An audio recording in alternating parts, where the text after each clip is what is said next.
come closer. Come closer. Come on in. So these are just some of the things we'll be going through today. Again, it's going to affect how I teach today, obviously, because I can't demonstrate things, so it's going to make things slower. Sorry. It'll challenge my communication skills anyway, to see if I can explain things without movement. But so often what happens in kata is that people constantly are asking questions on various kata, and it's like, oh, how do we do this move, and how do we do this move? And a lot of the time, if you understand underlying principles of kata, someone should just say, here's the next move in the kata, and you automatically understand how it should be done based on various principles that we'll go through. And a lot of it doesn't make sense, because last night I was like this. I thought it's just easier to write that than write the whole thing out. So maybe if afterwards you want to take some photos of these, and hopefully you'll see E equals MC squared, and you're like, what the hell? And okay, you'll understand everything has to work within physics, and rather than me writing all that, and that will hopefully trigger that.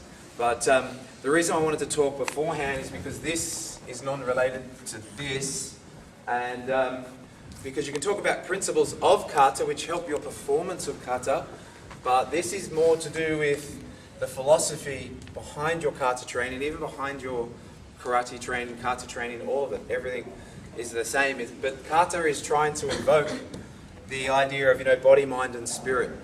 And because so often people, again, they just focus too much on just the movements of kata, and then because we always have the idea of perfection in mind, like you always think this stance should look exactly like this, and this hand should finish exactly there, and this move should be this speed. And because perfection is impossible, too many people end up walking out of the dojo after kata feeling worse off, because they're comparing themselves to perfection, and because you're always falling short, they don't feel very good about themselves, where you should always walk out of the dojo feeling empowered, not disempowered. That's really important. But people beat themselves up all the time because they can't achieve perfection, or because they feel like they're not getting closer to perfection, and that's ultimately not what it's about. Hey? Hey. So these are some terrible drawings, I get that. If I didn't have a sore back, these would look perfect. You could probably put these in the Louvre in Paris if I didn't have a bad back. That's the honest truth. No, okay, my drawings aren't perfect, just like my kata's not perfect, but I accept that. So you got the idea of your body, mind and spirit. And to start with, this is a goal, a soccer goal, football goal with a football. Is that, you got that? See, that wasn't too bad, huh? Okay, so the ultimate goal of karate is to know yourself. We're all different, but it's ultimately just to know yourself. And from karate you learn so much about yourself, and when you know yourself, then you can change and improve yourself, and ultimately we just want to be better people. There's no point being the best, having the best kurumfa on the planet, but you walk around with low self-esteem out in public, or you're confused about who you are, or what your values are, or what you stand for. There's no point in that. So your goal is ultimately to know yourself, know thyself.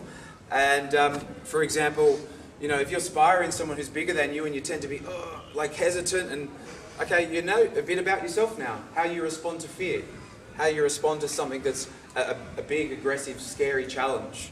And therefore, in other areas of your life, you're probably going to react the exact same way. Not that other challenges in life are always big, scary people, but it might be, I want to start my own business. Oh, but, because you see how you respond to fear.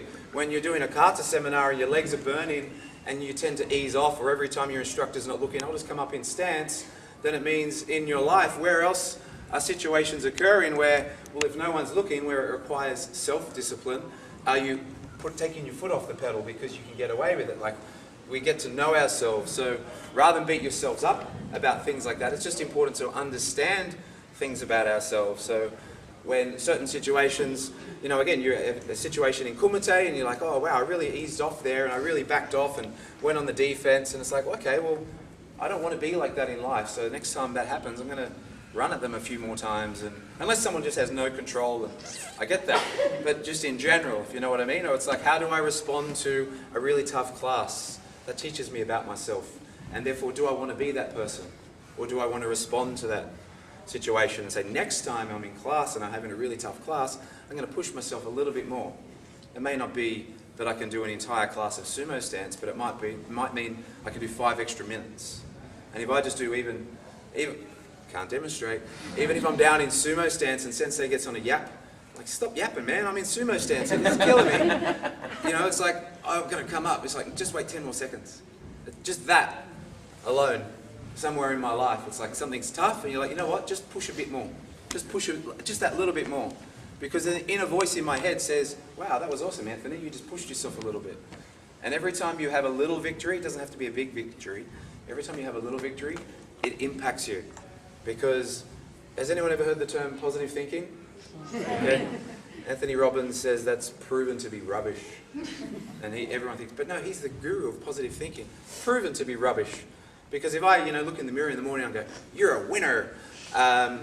Role playing, I don't talk like that. If you're a winner, then the subconscious says, no, you're not, you're a loser, you know that. No, you're a winner. I was going to say it 10 times till I believe it. And the subconscious says, no, because remember that time in class when sensei wasn't looking, you came up? And remember that time when this was a bit hard and you backed off? And remember that time that you were sparring that person and this happened?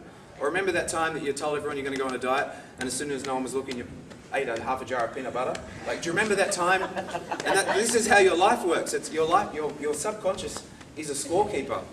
You hear in relationships, someone's a scorekeeper. Suddenly you have a bit of an argument. Someone's like, remember that time? It's like, where did that come from? Well, that's how your subconscious works. It's a scorekeeper. And it constantly reminds you of every time you fail.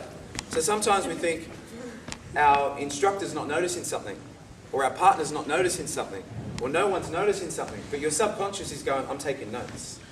I'm taking notes. So the only person you have to impress, I should say, when you leave the dojo is yourself. Your instructor might say, oh yeah, your back knee's still collapsing in your sumo stance, and this is still happening, and that's still happening. You're like, damn it. Okay, I'll work on that, sensei. But you walk out thinking, you know what, I was really pushing, and I was focused on it at least. At least my mind was on it. And that's a start. First stage of fixing a problem is to recognize there's a problem. Everyone understands that, right? Hey. So the more you keep, the more you're aware of your shortcomings, and then the more you assess your performance and your focus, and you find little wins. It's like, I did this, and I did this, and I did this. You can walk out feeling a lot better about yourself than someone who just constantly takes the easy road. Like, even just push in that little bit more, 2% here, 2% there, 2% there. When you do look in the mirror and say, you're a winner, your body says, you know what, you are. Because you push. That's it. You don't have to push to do the whole Tour de France, but you push. And then when I want to take up this hobby in my life, I want to start this in my life, I want to start this new endeavor, I want to try something new, your body says, you know what, I think you could do that. Because you're the person who X, Y, Z. Make sense? Understand your subconscious is a scorekeeper, so you want to give it some good scores to take note of. So that's know yourself. Anyway, so body, mind, spirit. They're the things we want to get from kata, and they're the things we want to develop from our kata, so they'll help in other areas of our life. So body, things like being balanced, being fast, being explosive, being stable, being flexible, anything to do with the body. Obviously we're trying to develop our body in our kata, correct? Okay. Mind, being present. The jump's coming up soon. Why are you thinking about that? That's not affecting you right now. Think about where you are right now. Be task orientated. Do you follow? Okay. Positives is what I just discussed anyway. But being completely present, or you have a wobble, and you're like, oh, why did I wobble? Damn that wobble. It's like, it's gone. It's in the past. Focus on now. Focus on what you can control right now. So you train your mind to be task orientated and not to be nervous of the future, not to dwell on the past, just to focus on the controllables right now. Yes? Hey. Your visualization. That's someone falling off a building, by the way, a skyscraper. That's terrible, terrible art, I get that. But I'm a karate instructor, not an art teacher, so that's okay. But in scaffolding or in construction, when they used to work on the old skyscrapers, they said, don't look where you don't want to go. Because if you're working on the top of a skyscraper and I hope I don't fall down, you're more likely going to fall. Nowadays they have all sorts of OHS, where back in the day, you see those old photos of guys just having lunch at the top of the skyscraper. It's incredible. But don't look where you don't want to go. So visualization, just using visualization. Too many people are like, oh, I hope I don't do this, and I hope I don't overbalance there, or I hope this doesn't happen. And that's going to happen because your mind will always move towards what it pictures. So always seeing in your mind's eye where you want to go. Like, don't see yourself as rubbish. Like, sometimes I'll do a move in kata and I'll visualize Shihan doing it, and then so I've got something to emulate, but then I'll see myself doing it awesomely. You know, you could visualize, if you want, you can visualize yourself flying. I'm flying. There you go. That's awesome. Oh my God, I'm flying. Like, you can visualize yourself doing anything, but so many times our mind is seeing the negatives. It's seeing what we don't want to happen. It's seeing our fears rather than seeing just ourselves being awesome. So it's very important. That's something you need to develop in your kata. Be present, be task orientated on what you can do, and see yourself doing it right, and then you're more likely going to do it right. Right? You develop that in kata, and then it comes into other areas of your life.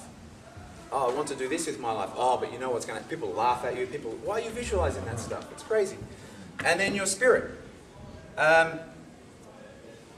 That's a lollipop. The reason why I put that is only because I have a niece, and at my sister's, and there was a lollipop missing from the pantry, and I don't know why you would have lollipops in the house with a 5-year-old, but anyway. And it's like, did you take the lollipop out of the pantry? No, I don't know what you're talking about. It's like, the words were, I don't know what you're talking about, but the physiology said something completely different. So physiology is massive. And so many times in kata, you can see in someone's spirit that their physiology is not right, that their spirit's not right. You know, you see the person looking at the ground, they're looking around, there's just no choppy, no eye focus, no intent, no spirit behind what they're doing. So we need to develop the spirit. And again, that's the eye focus, that's an eye. I think that's not too bad as an eye. The ki eye, that's a volume. Volume, that's kind of volume, right? Or otherwise Wi-Fi. But how much Wi-Fi you've got in, because you know other people can lock into your spirit. Okay. That's volume. You hear ki eye. Ki eye is a shout of spirit. What does that just tell me about your spirit? Even saying ki, shout of spirit, it's just terrible. So push until. Your spirit is the thing that when your legs are sore, it says stay down, the fight's not over. How does a fight? I mean, Basai, Kankasho, Kankudai, MP, these sort of kata that are explosive and very taxing on the body, what people do is you can see about, someone's looking really awesome till about 2/3 of the way through.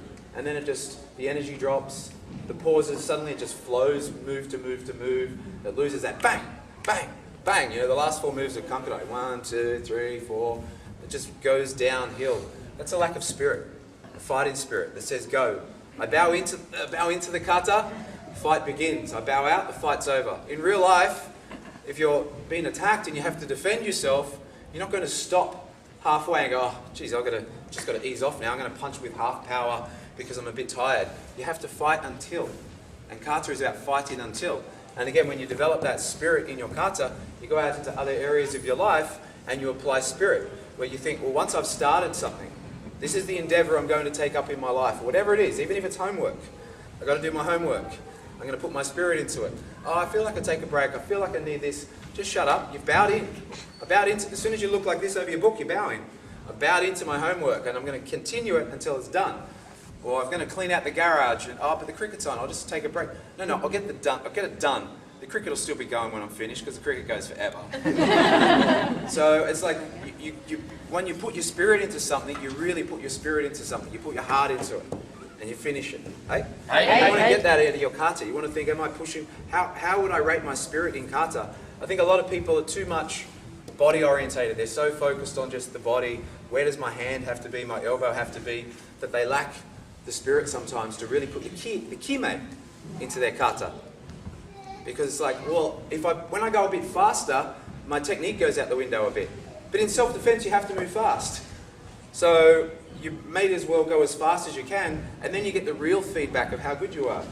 If I go 100% and I realize my technique falls down when I go 100%, that tells me I need to improve my technique. But if I go slow, it's like anyone can drive around a Formula 1 track at 40 kilometers an hour and do perfect track ins, track outs, perfect apexes. Anyone can do that when they're going 40 kilometers an hour. But a good race driver does it at 300 kilometers an hour or more. And more, I should say. They do it because that shows the skill level. So in self-defense, you can't go, oh, okay, well, I'm going to defend myself. Temple. Look at that temple, beautiful. It's like you've just got hit 10 times in the process. So it's how well you can do something fast that counts. So too many people are in their body. And then when their body makes a mistake, their mind dwells on that mistake. Or when they've got a move coming up that's difficult, their mind starts thinking about that because all they care about is perfection. I've got to get my body perfect. So they're thinking about everything to do with that and forgetting that they're trying to develop their mind. If something's coming up, no, I don't want to think about that. I want to focus on where I am. If you make a mistake, I don't want to think about that. I want to be task orientated. I want to be where I am. And then spirit. Am I putting in? Am I giving every technique the credence it deserves? Like, is every punch trying to break somebody? Is every block trying to block, Brock Lesnar trying to hit me? If I feel tired, am I easing off, or am I saying, no, shut up, keep going, push until, hey? Hey. And that's where you learn about yourself again. So that's more important than just how good your kata is, hey? Hey. This is shackles. We're nearly there. Slaves, shackles. Does it look like shackles? That's my art. Not bad? Okay, very good. So in the 1830s, or 1830 exactly, Will Garrison, kind of like the start of feminism, it was all to do with the abolition of slavery. He, because obviously people owned slaves once upon a time, kids, what the? So people once upon a time owned slaves, and a guy named Will Garrison infused into law that everybody has an inalienable right to their own body and complete self-ownership, which means you can't own anybody anymore and you can't tell them what to do. Kids are like, but my mum tells me what to do all the time. So that's different. When you're a kid, you're a slave, deal with it. To a degree. He infused that into law. Everyone has an inalienable right to their own body and complete self-ownership. And they say it's like the start of feminism as well, because the courts, what they did is they called it like the Negro law. That's the word I'm using, I'm a bit racist. But it was to do with Negro law. And he was saying, no, it's human rights. It doesn't matter if your skin colour, it doesn't matter if you're a man or a woman. And they said, no, we're not going to count that for women. Women don't have an inalienable right to their own body. Less men. Only the Negroes do. And so he would sit at the back of the courts, because women had to sit at the back of courts, because, you're so stupid and dumb you can't sit at the front. I'm obviously being facetious there. But he would sit at the back of the courts with the women because he refused to sit up the front to do his court things, because, to do his court speeches, because he thought that's just not right. But that was kind of the whole idea of abolition of slavery and complete self-ownership. Now, in karate, your goal is to have complete self-ownership of your body, mind, and spirit. Complete self-ownership. Okay, who believes in slavery? No one? Wow, there's usually 10%. But no, nobody believes in slavery. That's a good thing. Who is a slave? Who's ever a slave to their own thoughts? Okay. So often we let people enslave us in one of these areas, or we enslave ourselves into one of these areas. Does anyone have health insurance? Do you have dental in that? If you hurt your tooth, do you go and pay for it, or do you go, hang on, I can claim that right, so I'll claim it? Is that how it works? Like, if you can claim something, you'll claim it. Yes? Hey. So you have the ability to claim full rights of your body, mind, and spirit. So you should claim that. So often we just, our instructor gives us feedback. Oh yeah, you're still leaning backwards a bit in your back stance. It's like, oh, I'm hopeless. Oh yeah, why can't I ever get this? And why are you thinking like that? You have the complete right to own your mind and your body and your spirit. So why are you letting something so negative own you, enslave you? Because it's affecting your passion for karate. So many people, they go on a downward spiral and then they lose their passion for training. This is why this is important to go through before we get into that. Because if we go through these other principles, some of you are going to think, I'm rubbish at this. It's like, why are you thinking like that? You're going on a downward spiral. You think you're rubbish, which affects your focus, which affects your intensity that you put into it. It affects your want to practice. I don't want to practice that. It just makes me feel bad about myself. And then karate becomes this thing where I'm going to that thing where I'm trying to get better, but I'm not really getting better. You lose your passion for it. That's crazy. Rather than, I'm not good at this, but you know what? I have an opportunity to get better at it. And you know what? I will get better at it. And what's more important is that I'm putting the right spirit into it, the right mindset into it, and X, Y, Z. Hey? At school I copped wingnut because I got stick out ears. I used to cop wingnut. Some people get four eyes, some people get fatty, some people get whatever teasing goes on, and you let it affect your spirit. You let it affect your mindset, how you see yourself. But you have a complete, inalienable right, unquestionable right, kids, that is, complete, unquestionable right to own how you see yourself, to own your body. You control how flexible you are. You can control that. You can control how you fuel your body with what you eat. You can control that. You can control how often you train. You can, to a degree, I know people have work and lives. You can control how much intensity you put into your training. You can control these things. So you've got to remember that you have that control. You can control how much spirit you put into something, which is going to determine the results you get from something. You can determine whether you ease off. You can determine whether you push on. You have that right. So if you have the right, claim the right. You can control how you think about yourself. And if someone wants to call you wingnut right through school, and all sorts of, things about my ears, whatever, I'm happy to say it because it doesn't bother me. Like, it just makes me hear better, apparently. I don't know. But, you can let people say things about you, and you can let that enslave you and determine how you see yourself, or you can just ignore it because you have the right to do that. Hey? Hey. So again, this is what your goal is to get from Kata. Mind, body, spirit. To know and assess where your mind, body, spirit is at, and then to decide how you want to affect the way you use your mind, body, spirit, so you can develop those things in your Kata so they impact other areas of your life. Hey? Hey. Rather than just think, my knee still collapses, I'm rubbish. This is still off, I can't get the right balance on this move, I'm no good. That's not what Kata's about. It's not just putting, dotting A's and B's and C's together. It's about ultimately how you see yourself and how you feel about yourself. And no matter how rubbish you are at Kata, I use that word because people often say I'm rubbish. No matter how rubbish you are, it shouldn't affect how you feel. You should still walk out going, I feel good about myself. Hey? Hey. Okay, so what we're going to do is we're going to do a proper warm-up, and then we'll bow in. Should I let you warm up as a group? Or should I make you warm up as a group, or do you want to have your own little warm-ups individually? You tell me. Group. With a group? Hey. Okay, let's line up, let's go. Hey. He just moves in and has a swing. An open hand swing that's not designed to hit anybody, but has a swing. And the other person, so work out who's that person. The other person, I want you to get out of the way and move. And then they'll let you get out of the way and move. They'll move towards you, have a swing. When they get near you and have a swing, I want you to get out of the way and move. So we could run around the room, or we could actually do it in an effective environment. Let's see if we can just demonstrate. So get out of the way and move. Get out of the way and breathe.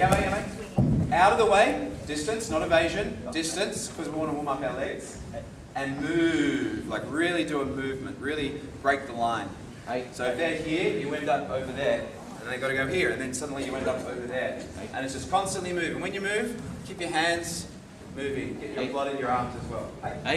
Stating, everything in Kata has to work with physics. And that just says John Doe first done. What that means is it doesn't always translate to a grading. So some things I'll talk about today won't affect whether you grade or not. And they won't affect your tournament score if you're thinking of tournaments. So sometimes there's certain things in Kata where it's like, oh, you've got to do it this way to grade, or you've got to do it this way, otherwise you might get marked down in a tournament. Other things don't apply to that. Certain times, you can't see what someone's feeling inside, and so it's not going to help them in a tournament, it's not going to help them at a grading. So just understand that not everything has to equal that, but E equals MC squared with a tick. Basically, you want to make sure everything has a tick with physics. Is anyone here a physics professor or has a degree in physics? No, okay, that's a problem. If we can all come back here in 6 years and you all have a degree behind you, you don't need to have a physics degree to understand how something works with physics. So is anyone here an expert in boxing? Okay, we're recording, just checking. I'm trying to do it. You are an expert in boxing, awesome. Okay, so then you're the only one who can't answer this question. So, can someone tell me if this is a bad boxing punch? I know you can tell me. Is that a bad boxing punch? Can someone tell me? Why? Why is that a bad boxing punch? Oh, okay, let's pretend I was really strong because I'm broken at the moment. In physics, why is it a bad boxing punch? Shoulders and hips are rotating opposite direction. Exactly. So you don't have to have a physics degree or you don't have to be an expert in boxing to understand that from a physics perspective, that makes no sense if my goal is to generate as much power and speed as I can. If my goal is to ultimately be effective, look where my body weight's going and look where my arm is going. So you don't have to be a boxer. I'm not an expert in boxing, but if I saw a boxer doing that, I could instantly say, That's bad. Agreed? Hey. Okay? So sometimes in karate we do things, and someone who doesn't even know karate, or maybe not even know physics, but they might look at that and just go, that doesn't make any sense. What that is doing doesn't make any sense. And that shouldn't be the case. Everything we do should be able to hold up. So that if we had a physics professor come in here today, you know, an engineer or something like that, and just say, can you please just stand here and we're going to show you how to do every move in every kata, they should just, on every move, go, yep, yep, yep, yep. And if there's any move where they go, nope, then we should eliminate that. But that doesn't always translate to gradings, by the way. So, can I borrow Tony for a moment? That's it. Can you just grab this move in MP, here, and then Kama, and then next move, boom. Okay, so see how he's punched almost straight? Hey. Okay, verse down. So he's punched almost straight, but where was his energy going? Where was his weight going? Down. Down. And where was his punch going? Down. Forward. Forward. So does that make sense from physics? Hey. Hey. If you want to punch somebody that way, why would you send your energy in a different direction? You follow? It makes no sense, right? Hey. Oh, because karate tells me to do it. Well, karate should shut up, and karate's not telling me to do that, because karate says I'm trying to forge you into a weapon. I'm trying to make you the most effective weapon you can be. So if you want to send your body down, it should be because you're punching down. So when we do it in MP, I pretend I'm in a low stance, I want to be punching down, so it makes sense. I'm this way. Oh. So in other words, now it makes sense. You follow? Hey. I'm sending my energy in the direction of the punch. I'm sending my energy in the direction of a punch. Hey. That's how karate should operate. Hey? Hey. So we'll do some drills on that as we go through. But what happens is that in every move, in every kata you ever do, you've almost got to think, does this make sense from physics? Some people do lunge punches and they finish like this. Hey. That makes no sense. Hey. Hey. Versus working with the lunge punch. Hey. Or they punch and they finish like back here, like see how my shoulders are behind my hips? Hey. And it's like, oh, because I'm meant to be upright. But are you meant to be sending your energy that way, or you're trying to punch that way? Hey. No. So this is where you can self-correct. This is about teaching someone a fish versus giving them a fish. Hey. So I could teach you a kata, Goju Shiho Sho. Yeah, it's the name of a kata. And you'd be able to go, oh, this technique should be a little bit like that, or this technique should be a little bit like that, Hey. just on your own understanding of basic physics. You mentioned punches, but the same is relevant to blocks as well, isn't it? Oh, it's everything. Everything. Punch, block, kick, grapple, everything is about working with physics. Hey. Okay, so the first drill we're going to do, one syllable technique, you should have a tick. In other words, a one syllable technique should be a one syllable technique. So everyone make a punch, heikudach. Hey. Okay, and itch. That's one syllable. We don't do this. Correct? Hey. Punch. It's just punch. It's one syllable. Hey. Obviously, a syllable is to do with grammar and not to do with karate movement, Hey. but it just makes sense. Hey. So, one syllable technique. Okay, make a head level block. Hey. Okay, ready? Itch. That's one syllable, right? Hey. You're going to go, see how that's it? Sensei. Sensei. Block. Uke. We're not doing it in two syllables, we're doing it in one syllable. Hey. Hey. Get an uke. Itch. Knee. How many people go 1, 2, 1, 2 rather than one? It's a one syllable technique. Hey? Hey. So in Hey. kata, when a technique is a one syllable technique, make sure it's a one syllable technique. Hey. And what we're going to practice now is that. So original lines, go. Hey. And they release the pressure here. So they can't go 1, 2, 1, 2. Or they'll do this. 1, 2, 1, 2. You've made it a two syllable technique. Or in first kata, they'll do this. 1, 2, 1, 2. It's not just a one syllable technique. Kankai, they'll go 1, 2. Or seppai, they'll be 1, 2. It's you're creating an extra movement in something which is slowing you down. Hey. So step in forward, punch in medium pace. You ready? Hey. Punch over your front knee. Over your front knee. Hitch. Knee. Son. Not 3. So here's a word. Sensei. Everyone say sensei. Sensei. How many syllables? 2. Everyone say sen. Say. Sensei. That remained 2 syllables, but there was a pause in between, right? Hey. Wrong. As in, that's not how we say the word. Sen. Say. My name is Anthony. It's Anthony. All syllables without a pause. Okay?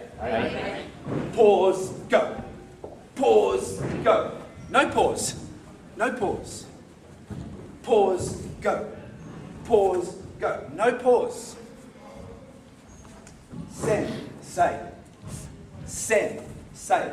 No. Hey?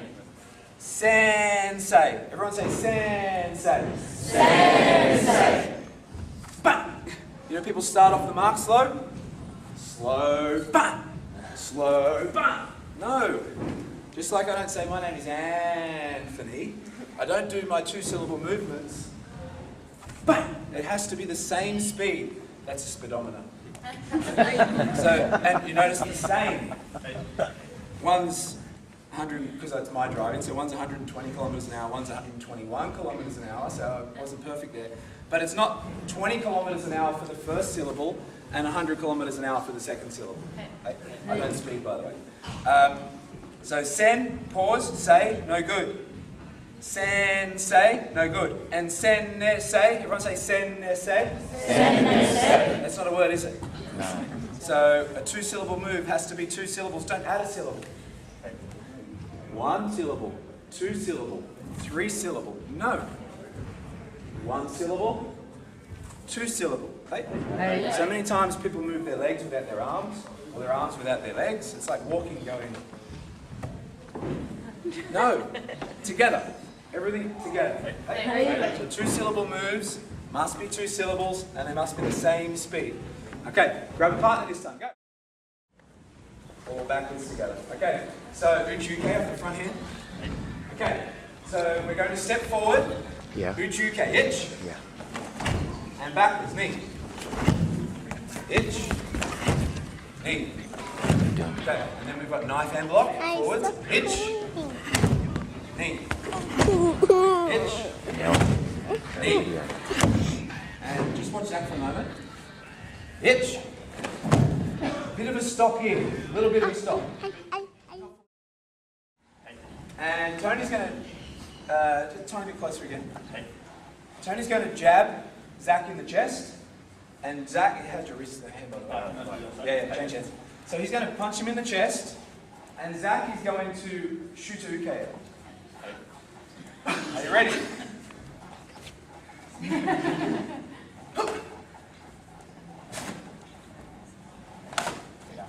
Okay, now you can do it with a reverse punch, but you can use the same arm as that. Ouch. It's supposed to work, isn't it? Hey. You gotta punch fast. Okay. Sorry. Okay, yeah, mate. So, what you'll find is that doesn't matter how fast you are, you can't block anything with a shutuke. Because that's not shutuke, by the way. So often you'll see bunkai when this happens, and you're like in demonstrations, and you're in Zen Kutsudachi, and you're going to punch and finish there. That's it, and you go back, and the other person will show. It's like, but why would he punch there? Wouldn't he punch me? So it doesn't make any sense. So this is where it's important to have 2 syllables, not 3 syllables. Because, for one, does that look like a knife? Kind of. Does that look like a knife? That's the knife hand block. So if he punches, then you can just punch from fighting stance. That's my block. Other hand, that's my block. If it's a haymaker, that's my block. And it's the other hand, but I can't. That one hurts more. That's my block. Not that. Just punch super slow because I can only move slow. Action. 1 syllable. 1 syllable, right? 2 syllable.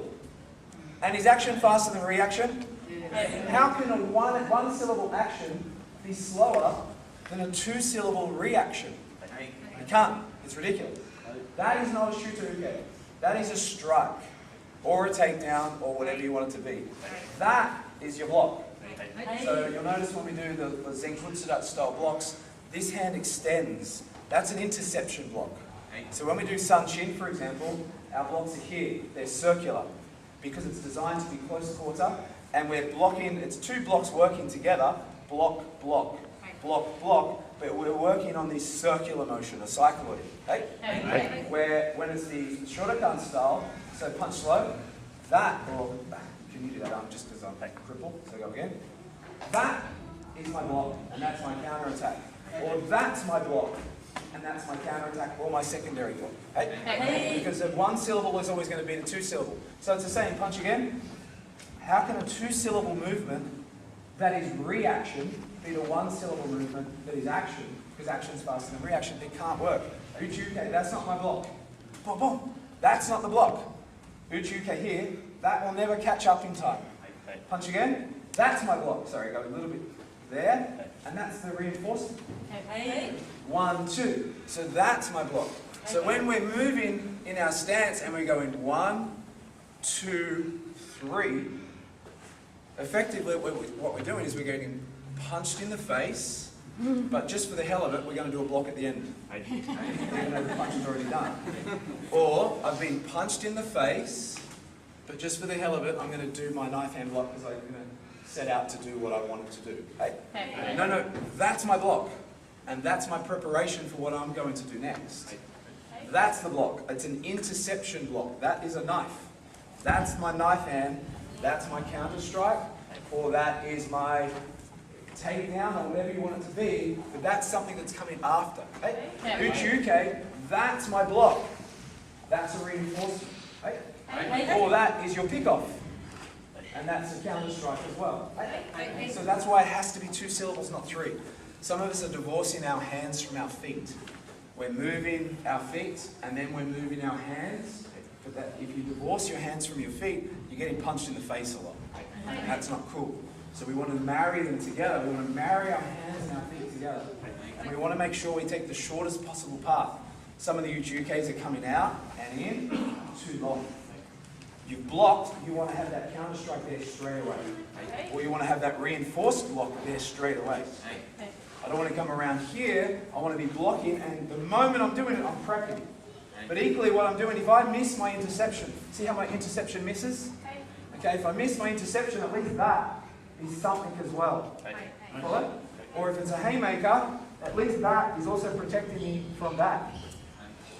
So it's very important that a 2-syllable movement is always a 2-syllable movement by marrying the moment our legs move, our hands go with, because they work in partnership. So again, it doesn't matter what kata you do, if it's a 2-syllable movement, you have to make sure it stays a 2-syllable movement. Okay, come on in quickly. We'll do the next one. Oh, stiffness. Again, once we get through these, you can just practice your kata and apply. So number 4. This is where a 2-syllable movement is changed in directions, and instead, so you've got a 2-syllable movement where it goes up and back, versus a 2-syllable move, the difference between point A and B, rather than using a 2-syllable movement, we use a circle, a curve. So the reason why a curve,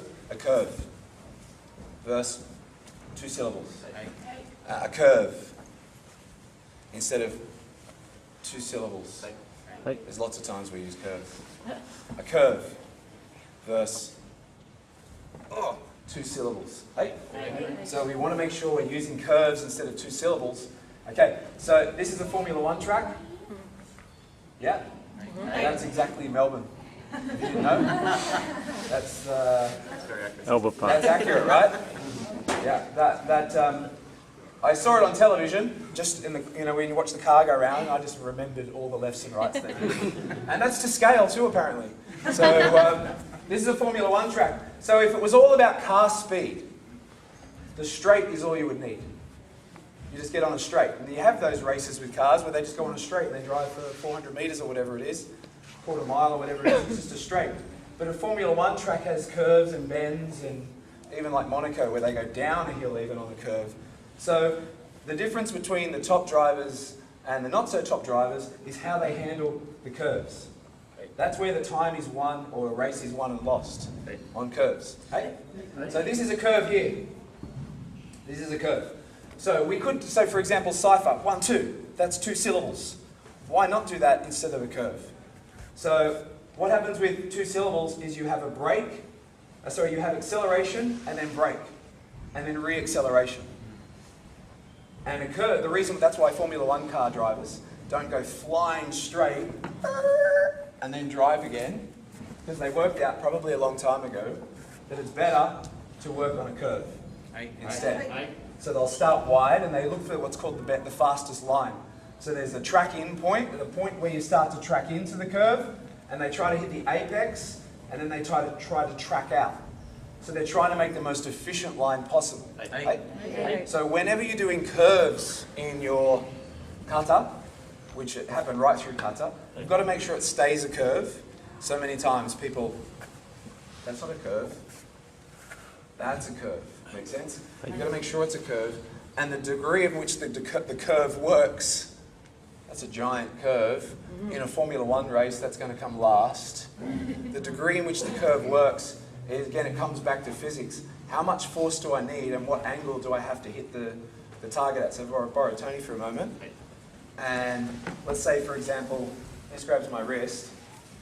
Okay, that's a fast curve. But is that going to have the power to do its job? Make sense? No.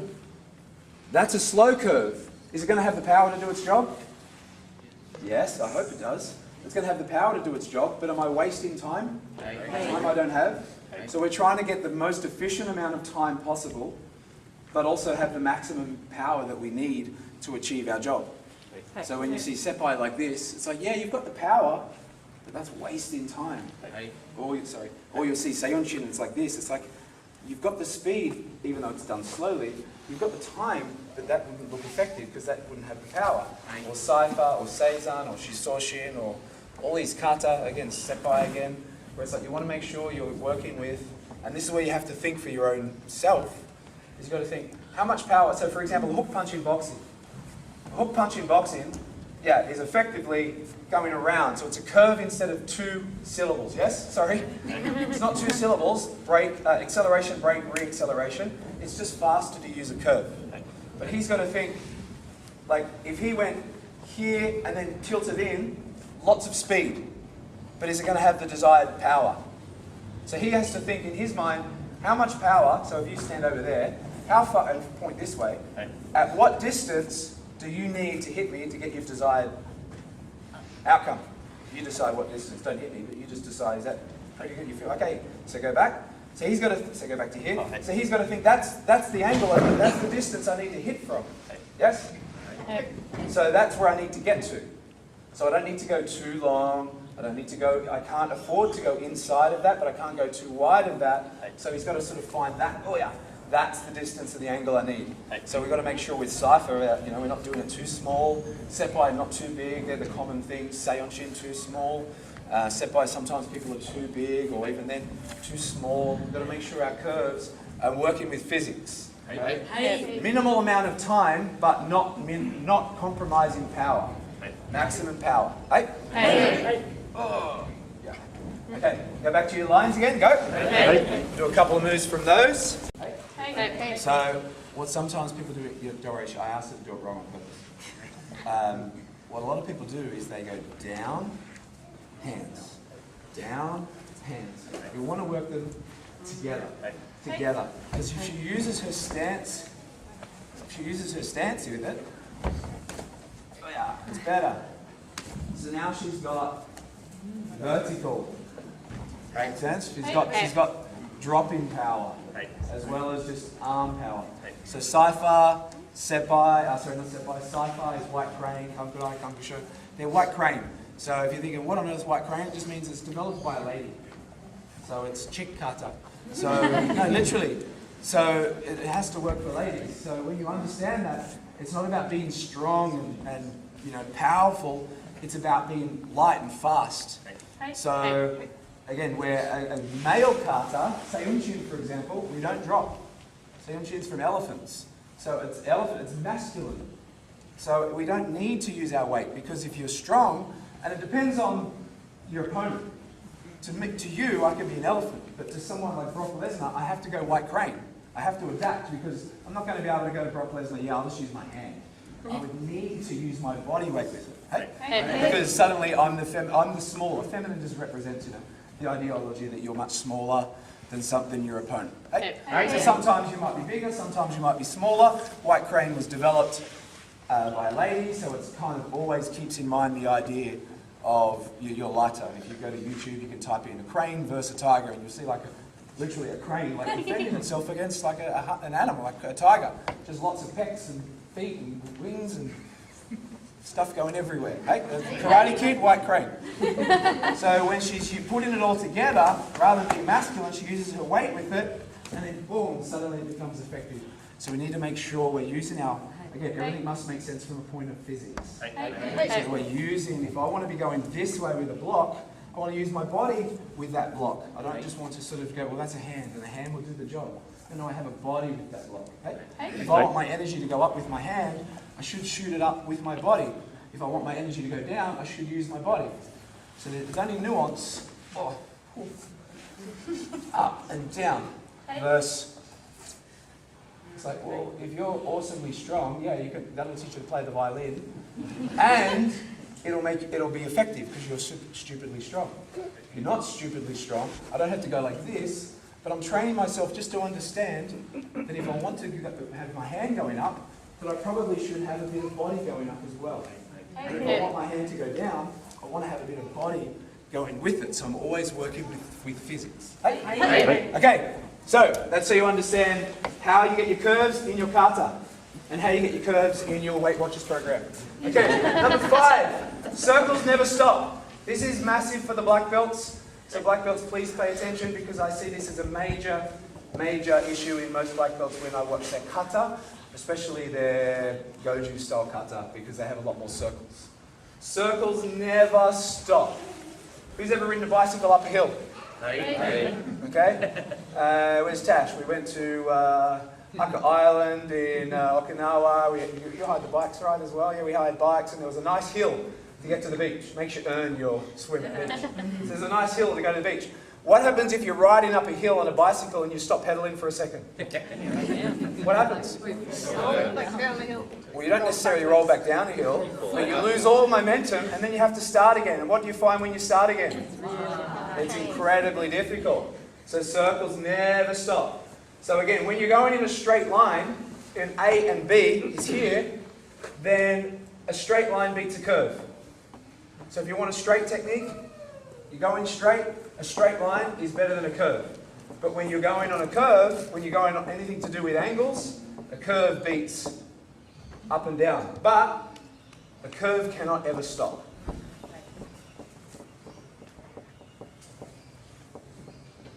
Why did it stop? That's like with you. If you had have done that, and that's me, it wouldn't have worked. You created momentum with your curve.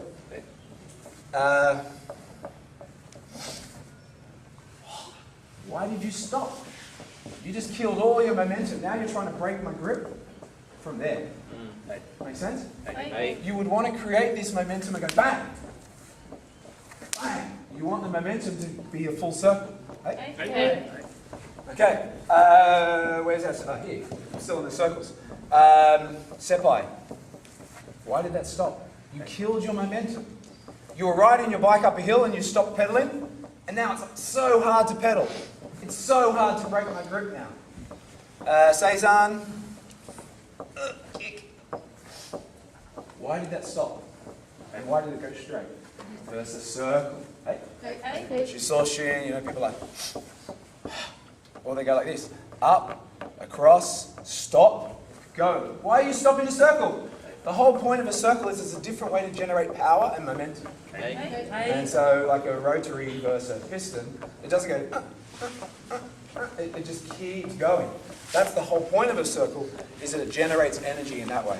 So there's a number of kata that have circular movements, and I want you to go off for 4 or 5 minutes on this one, and I just want you to, and this is your choice. And if you're not sure of any, if you're not sure of what they are, where's the circular movement? They're in cipher, they're in, anything from cipher up has circular movements, except maybe Bassa.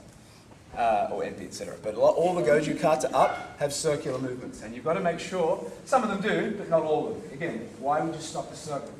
So you've got to make sure circles don't stop. And again, black belts do this sometimes to create dramatic tension. Tension, that's the word I'm looking for. Thank you. I forgot my words. So you've got to make sure you're working with physics. Hey? Hey. So 4 or 5 minutes, anything that is a circle, make sure it doesn't stop. Sci-fi is all a circle. Sci-fi is all a circle. Sci-fi is all a circle. Hey? Ignore everything I said and just flick everybody and they'll run. Okay, so the next one, number 6, also important. Very important, especially for black belts, because this is what kills black belt kata, but all grades, is gamaku. Small circles drive big circles. Small circles drive big circles. And that applies to all sports, and people understand this. So if I'm playing tennis, you see Rafael Nadal, and this small circle drives this big circle. Or this small circle drives this big circle. Or if I not pray cricket, I don't pray. If I play cricket, that small circle drives this big circle. You follow? If I'm a boxer, that small circle drives that big circle. It doesn't matter what sport. And again, someone may not know cricket. But does anyone not play cricket? Anyone never had coaching? Like never had coaching for cricket? Okay? I haven't either.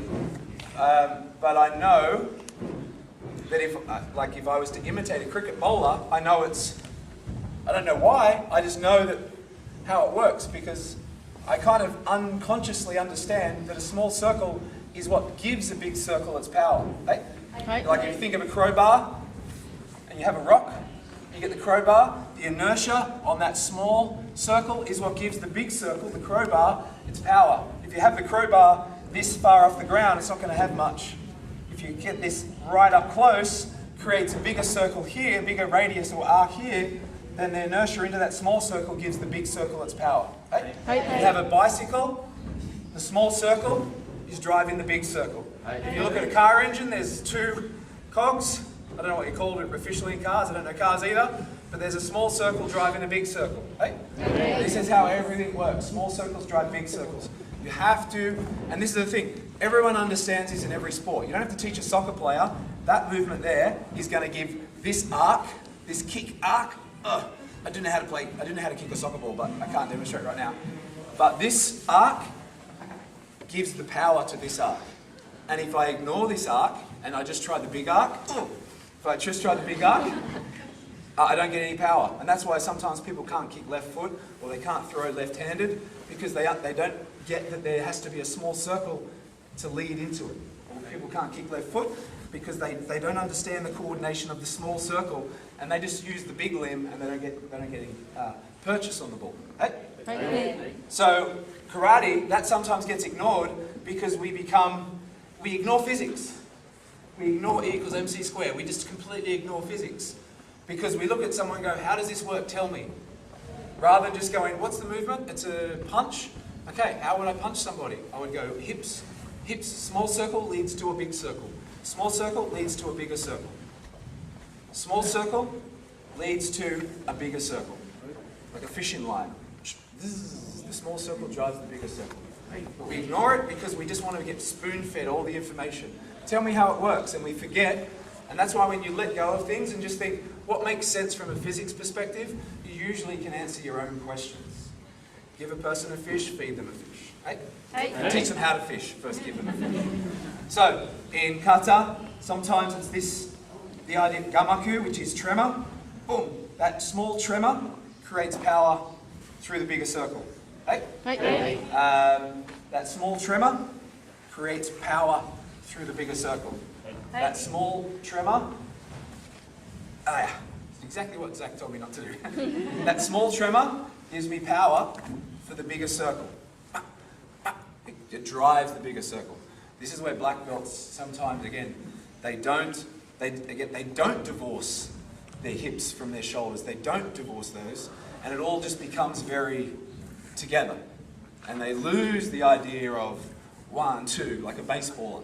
1, 2, or a pitcher. 1, 2. They lose that because they're not thinking what makes sense naturally. They're just trying to explain in words what I have to do, and then I have to do it. And I'm not using common sense. Okay? So we've got to make sure small circles drive bigger circles. You follow? Small circles drive bigger circles. Small circle, boom. Small circle, boom. Small circle, boom. Small circle again. Boom, boom. Small circle. 1, 2. Smalls drive biggers. Hey, biggers. So, again, I want you to go off 4 or 5 minutes, ask questions if you want. This is where it becomes so important. Big circles, small circles, and you watch black belts, and it's all, I'm not saying all black belts, but it's the common element where it's just everything's married together. There's these small circles to drive bigger circles, and that's why when you watch Shihan, if you put Zach next to Shihan, if you put Lockie Carr next to Shihan, if you put probably 10 people next to Shihan, and they were to do kata, and Kancha was to count each Nissan, then you pick any like these top 10 people, every count, each, they would land in ahead of Shihan. Every move. I'm not saying he's slow, I didn't just pick anybody, I picked like the top people. Every move they would be quicker. But if you said to them, most people watching, whose kata do you want to emulate? They go, Shihan's. It's like, why?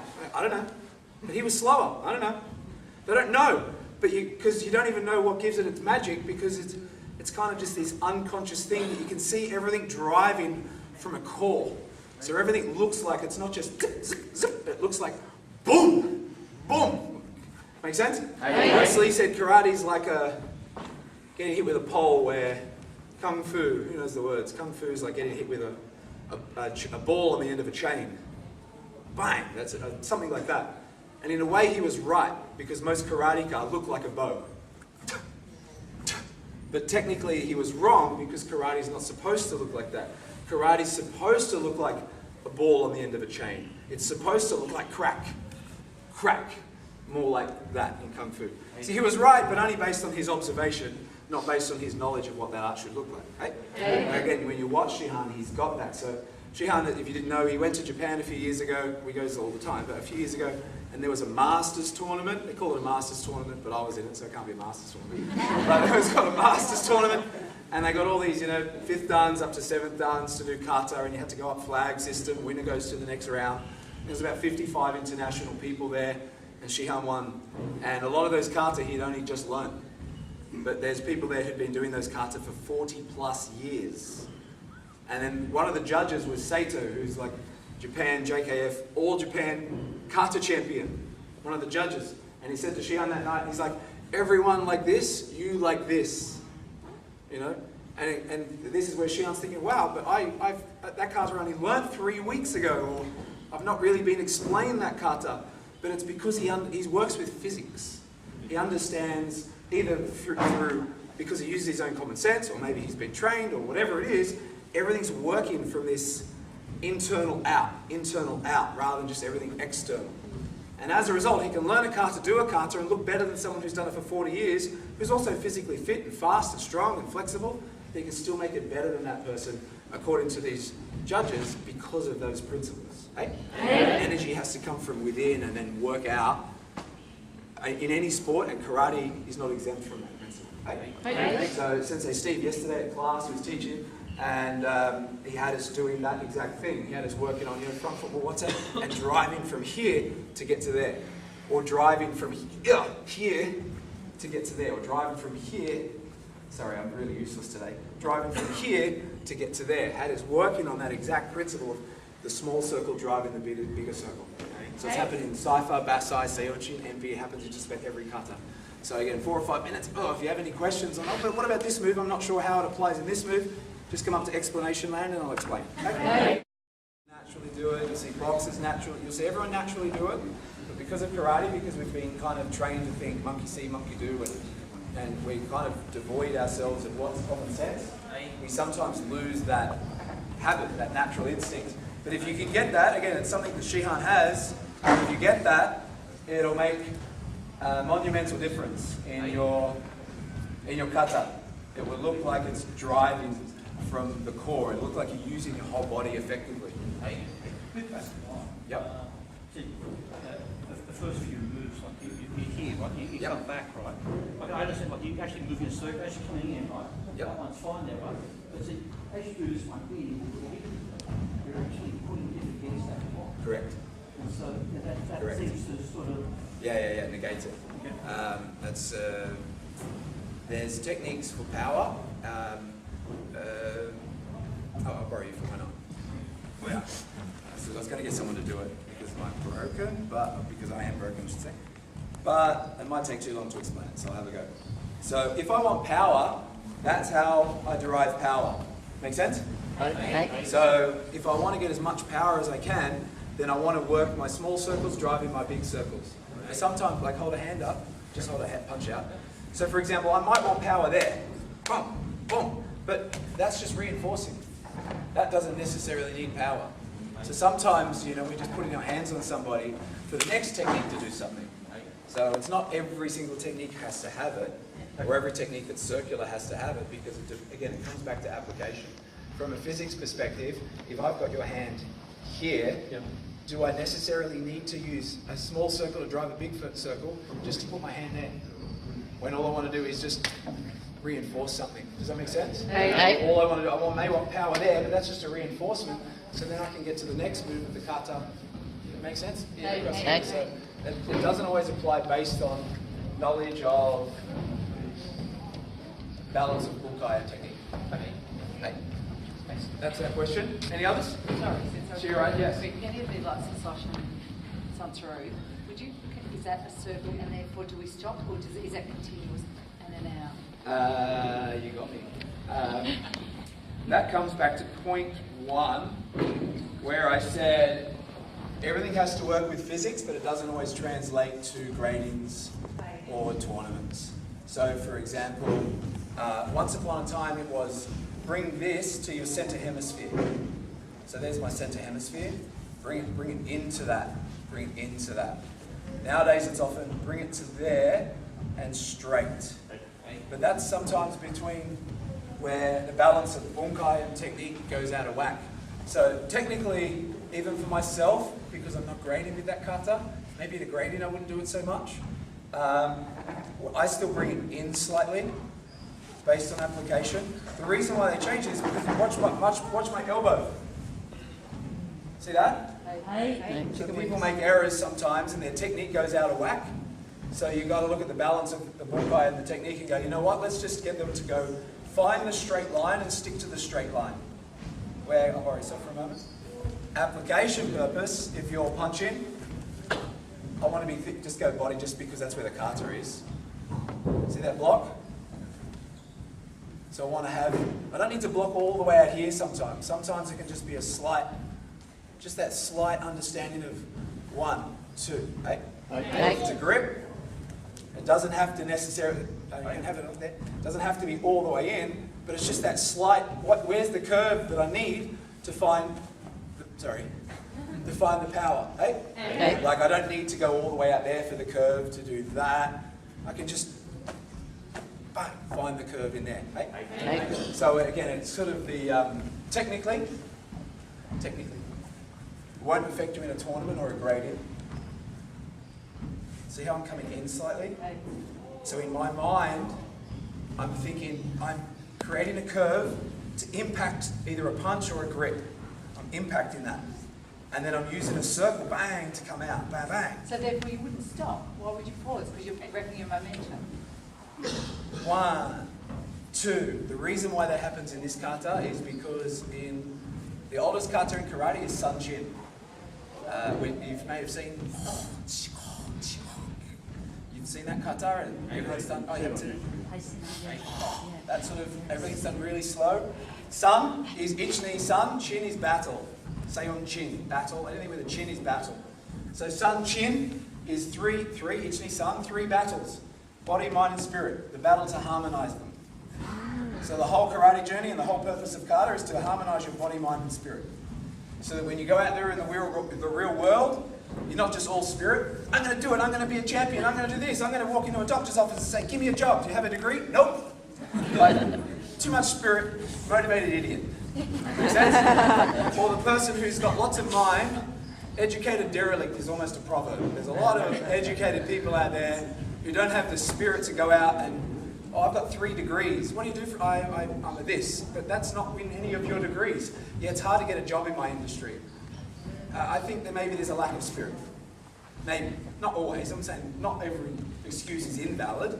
but sometimes it's a lack of spirit. The ability to stand there and go, I should be working for you. I'm willing to work for a month for free just to show you that I'm worth it, to show you that I can be an asset to this thing because I've got the knowledge, I've got the passion, I've got the drive, and blah, blah, blah. And then people go, whoa, spirit, knowledge, bang, combined. Hey? Or just the body. Get out there and knock on the doors and talk to people and get 1,000 resumes in. Or I started my own business, but I went a week and I didn't make any money, so I quit, you know. Oh yeah, it cost me $250,000 to buy the franchise, but you know, it's just not working. It's like, no, get out, it's action, action, action, action, persistence, persistence. Body, mind, spirit. So you've got to harmonise your body, mind, spirit, so you're not going out there not fully qualified as yourself. Lack spirit, it's going to affect you in life. Lack the mentality, it's going to affect you in life. Lack just the action, the body, the movement, the energy perhaps, because you're just not having enough coffees. Or maybe you're just eating terrible food, you don't have the energy, it's going to affect you in life. Hey? So Sun Chin is this whole harmonizing body, mind, spirit, which is why it's like it's all this trying to constantly be completely internal. It comes from China, they call it Sun Zan, which also means 3 wars, about the harmonization of body, mind, and breath. Getting them, and it's because Kung Fu originally was about meditation. In the 10th century, the Shaolin Temple was destroyed, just about every monk was killed. So after that, Kung Fu became about combat as well as meditation. Before the 10th century, Kung Fu was only about meditation, to give yourself the physical energy and endurance to meditate for hours on end. So it was exercise designed to help you meditate without falling asleep. That was it. Then they all died, and all these animals were copying. Those animals fight, and we're copying all their movements. Maybe we should kind of fight. And so it became a combat sport. So Sun Chin is this very meditational thing, and it's this, and now I want to make sure I'm ready to be perfect for the next technique. And now I want to make sure I'm ready, so even here we stop. And now I want to make sure I'm ready to do this move perfect. So everything is stop, make it perfect, stop, make it perfect. So any kata that starts with this, Shiso Shin, or Sun Tzu, Seizan, Super Opi, it's all paying homage to Sun Chin. That's all it is, it's just paying homage to it. So we'll have a stop, so we can work on how to make this perfect. Boom, boom. Sometimes people even, you'll see, bang, bang, because they're stopping. I'll show you how I make it perfect. Where we'll tend to have a bit of a stop here, so we can learn to make this technique as best we can. And maybe it's a bit compromised if we don't stop. So that's where it becomes a bit of a, doesn't necessarily work with the bunkai, doesn't necessarily correlate, and doesn't necessarily affect your grading whether you stop or not. And I would never mark someone up or down in a tournament, whether they stopped or not. It's kind of like your preference. Everyone's allowed to have some preference. Any other questions? Or next principle? Okay, next principle. Okay, also important, again, very common with black belts. So if you want to stop here, I wouldn't care, but me, I don't. I just think the idea of, bang, get your guard up. And it's generally underhook anyway, or overhook. So like hook and then bang, to borrow Zach for a moment, why not, he's standing there. So the idea of hit and then overhook here to control him from punching, or underhook. So I don't want to be here. Boom, boom. See that? Hey. That's a better position to fight him from. So I don't want to dilly-dally there. Hey. Thank you, sorry. Yep. Insurance policies on Mwates. This is important. Again, especially for black belts. I see it all the time in black belts, and I think if you're a black belt, you should know your kata. You have a deeper understanding of kata. In that every time you change directions, you protect yourself. Anytime you face a new direction, you should be protecting yourself. So it's your insurance policy. It's precaution and application. So, first kata, I'm changing directions. Am I protecting myself? No. That's something. Application or precaution. Cipher.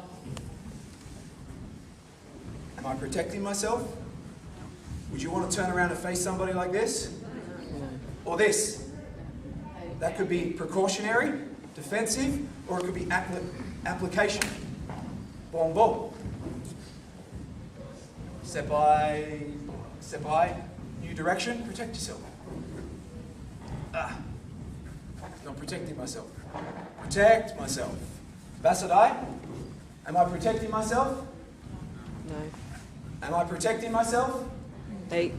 Protect yourself. Kankusho. Sorry, very stiff. Am I protecting myself? No.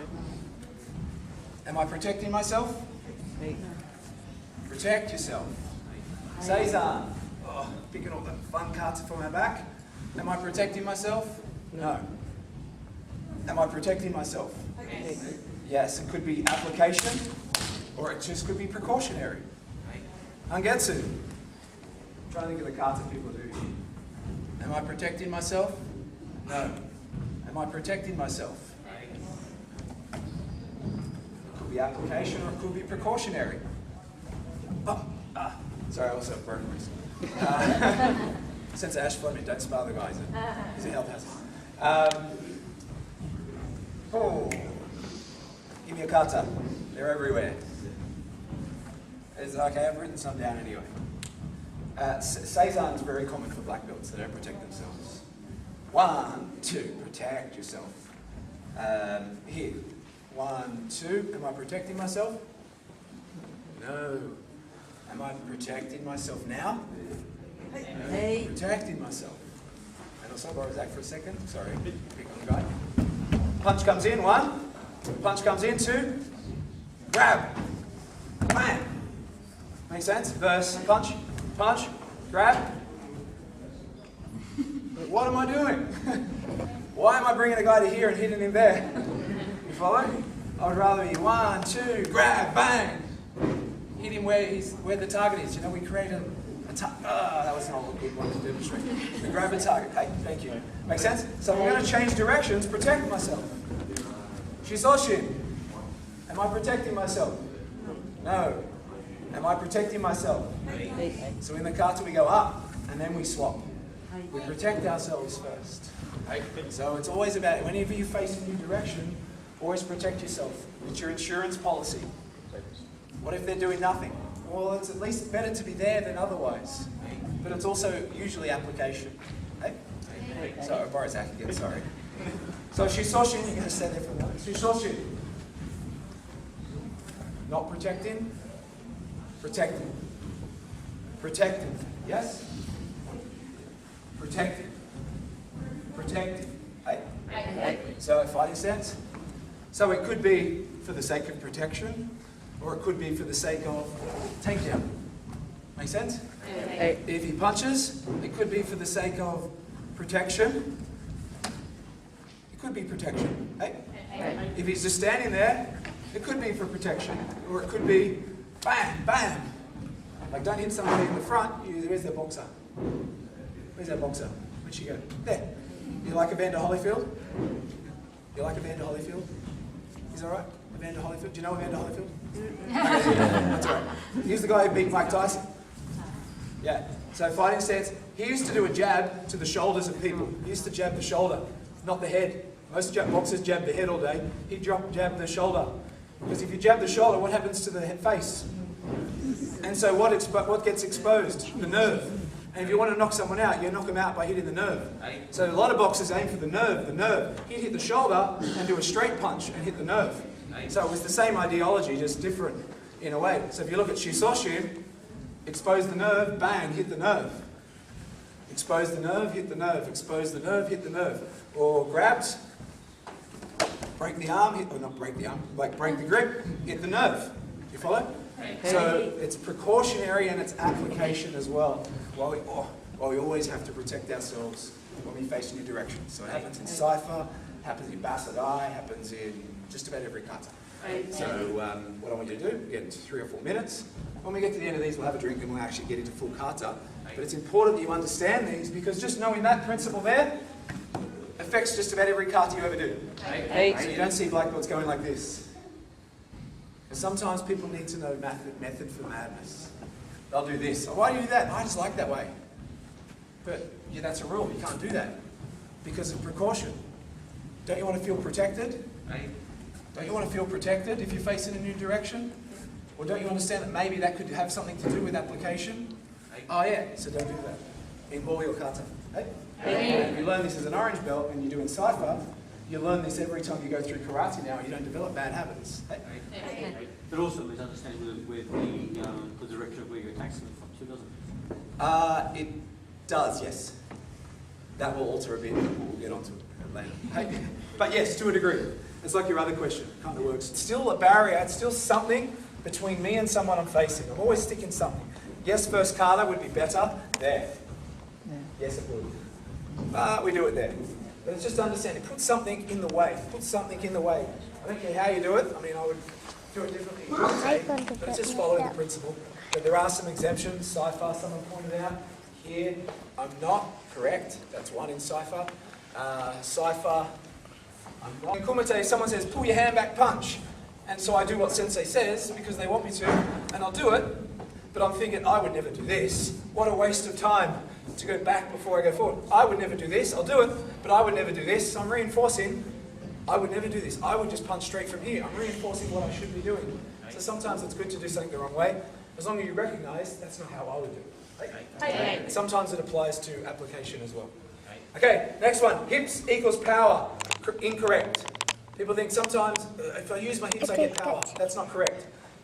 Hips is a plural term. You've got left and a right. So it's about knowing their roles. A good football team, you look at a good AFL team, the Brisbane Bulldogs, Western Bulldogs, I don't know where the Brisbane, because B, I guess. The Western Bulldogs, they won last year. They beat this really awesome team, the Swans, in the grand final. But they're not the best team on paper, but everyone plays their role. Everyone knows their role. And a good soccer team sometimes, you know, Australia did really good in the World Cup a few years ago when we only lost to Italy because they cheated. But we weren't the best. Our team on paper was worth about $50 and the Italian team was worth about $250 million, and somehow we were competitive the whole game because everyone knows their role. And that's important as opposed to just having a star player all the time. So what happens, you got a left and a right. People think, I'm using my hips, I must have power. No, you don't. It's like sort of saying, like this, I'm using my hips, yes? But what direction is my left hip going? Back. Back. Back. So I'm using my hips like this. You seem to think that would contribute to power that way. Torque versus traction pushes off. But it's not necessarily because physics says you're sending energy that way to try to send energy this way. You have to send energy that way to send energy this way. So you've got to understand each hip has to have a role and it has to know its role. So if I'm in Hanmi, Hanmi just means 45 degrees, and I want to get to Shomen, Shomen just means face the front. Anyone ever heard of Shomeni, right? Yep. Shomen, front, knee, face, Shomen, knee, face the front, right? Otagani, Otagai, everyone, Otagai, everyone, knee, face everyone, right? So Hanmi to Shomen, then it's not about pulling my hip. See how my left hip's going backwards? So again, I see this in MP all the time. I see it in second kata all the time. This left hip, I'm demonstrating really badly today, I apologise. This left hip's going backwards. You'll lose in power. Again, when I see, you know, second cues do MP and I see that, I'm like, oh, forgive that. When I see a second dan do that in MP, it's like, come on, that's really important. It's really important. Just, the right hip knows its role. My role is to go forward.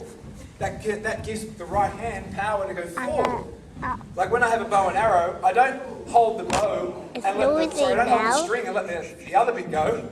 I hold that in place and let the string go. I don't know the archery term, so I don't know if that's called the string.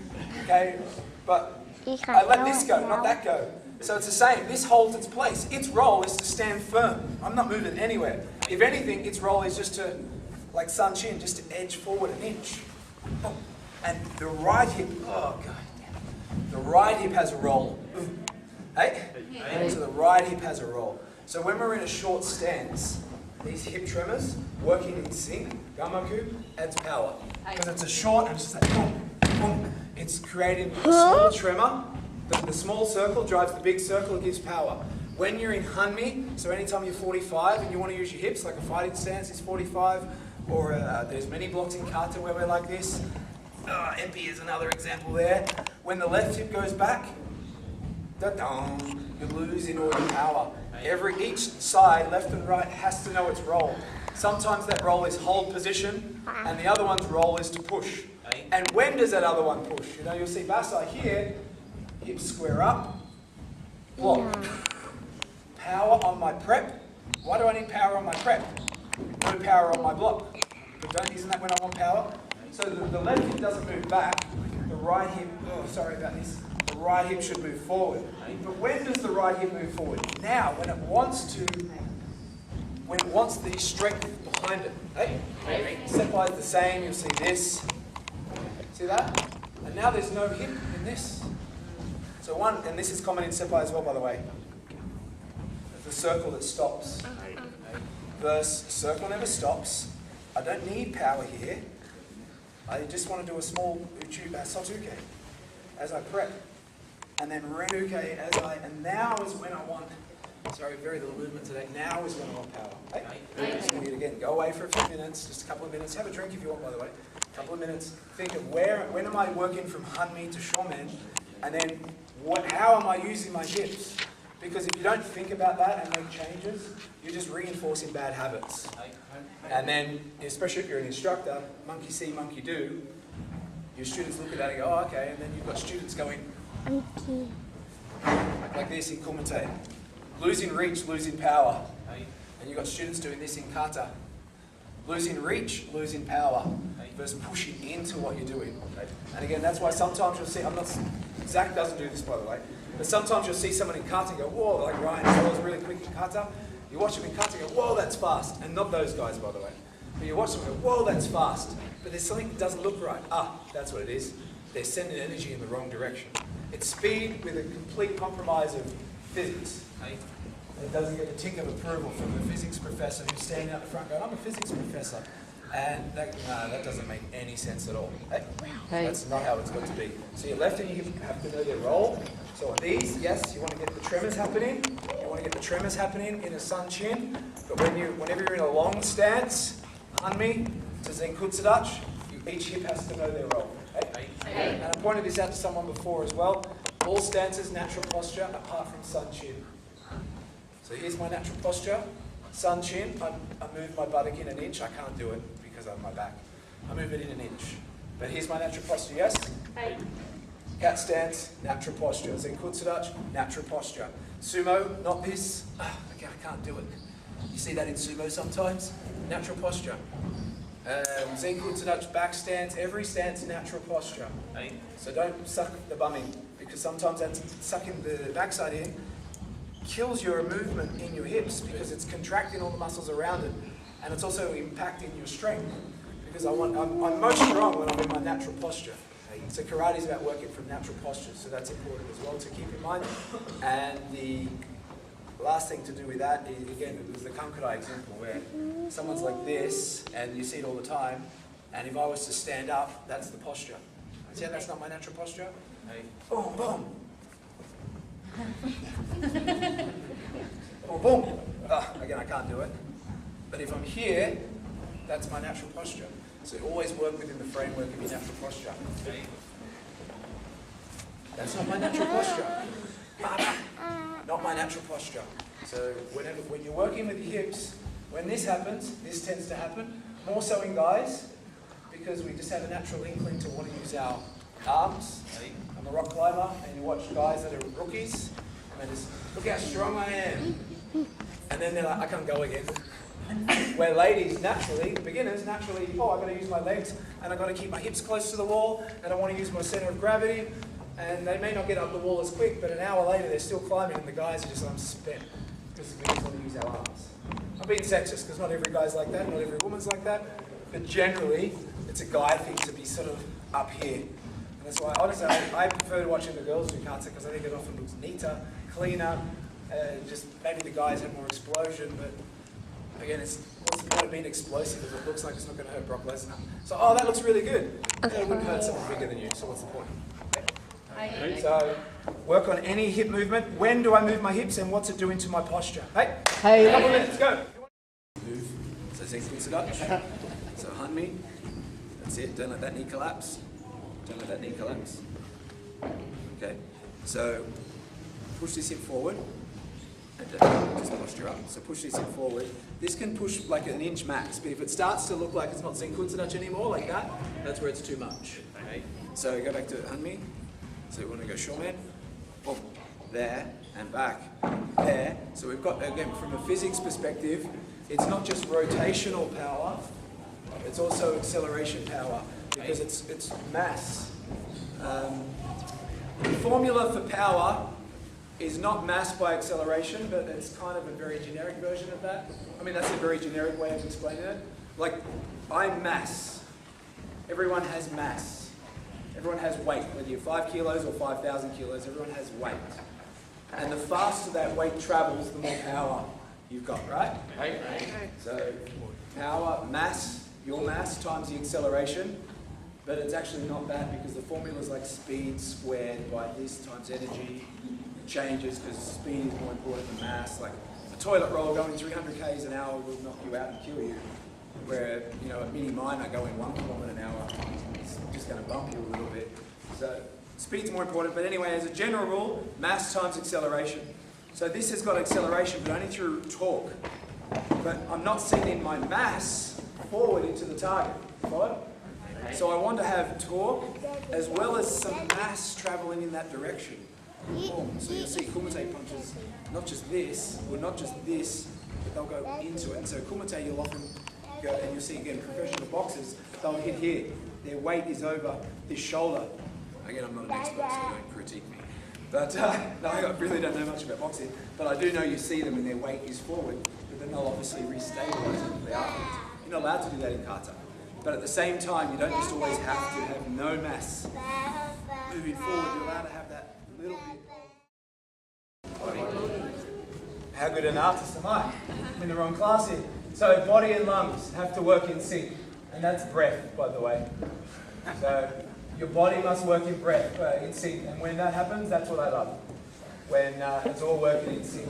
So body and breath. Again, Sun Zan. So Sun Chin, the kata came from Sun Zan. Three battles, 3 wars, harmonizing mind, body, and breath. So you've got to get your body and your breath in sync. When you go for a run, if anyone runs, I like to run, it's about getting into a rhythm of breathing, working at your body and your breath in sync. I swim a lot as well. I haven't swum for 2 weeks and suddenly I have a bad back.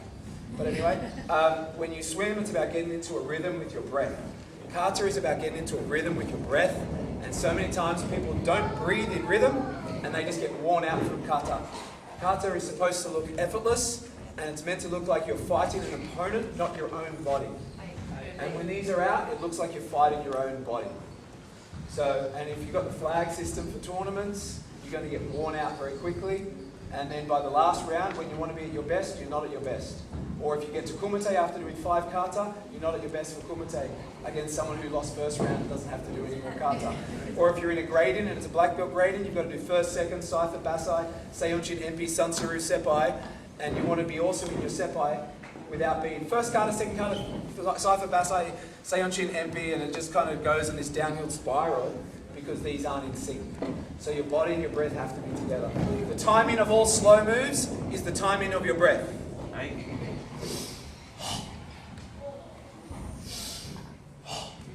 How long does it take to breathe in and out? That's how long the technique takes. Slow move.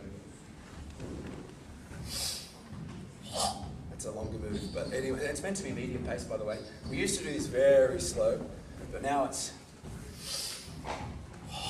is meant to be just the breath.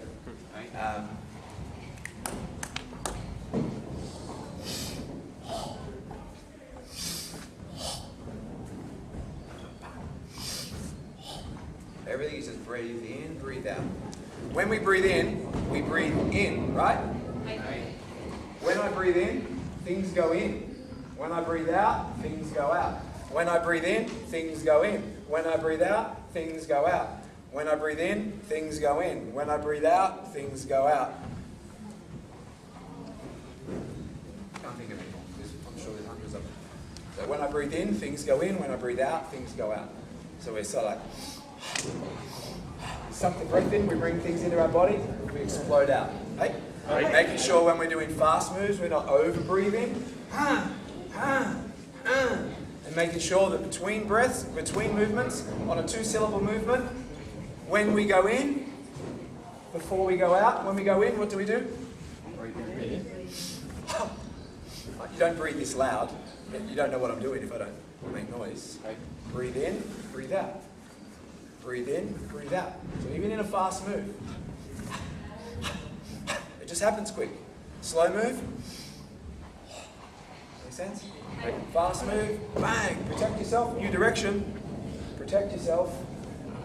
Breathe in, breathe out. Hey, so get them in sync. Number 10, the serenity prayer. That's, I know I put the thumbs, yeah, that's a terrible drawing. I now see that. The serenity prayer. Who knows the serenity prayer?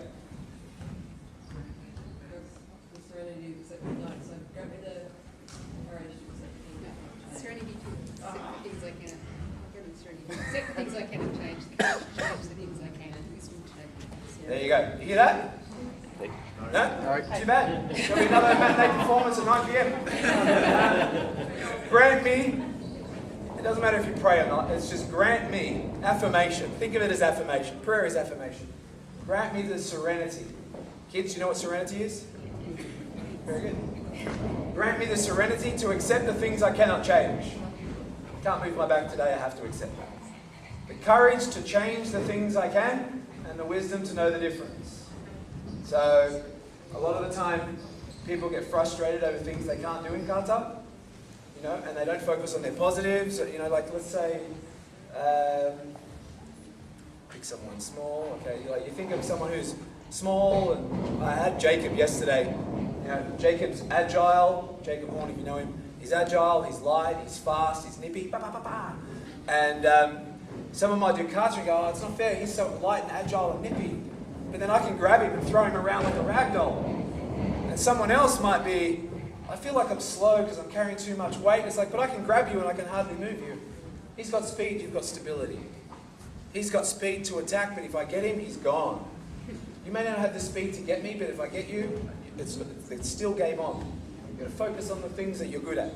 Whatever your body's situation is, there's lots of people with the same body. Hey?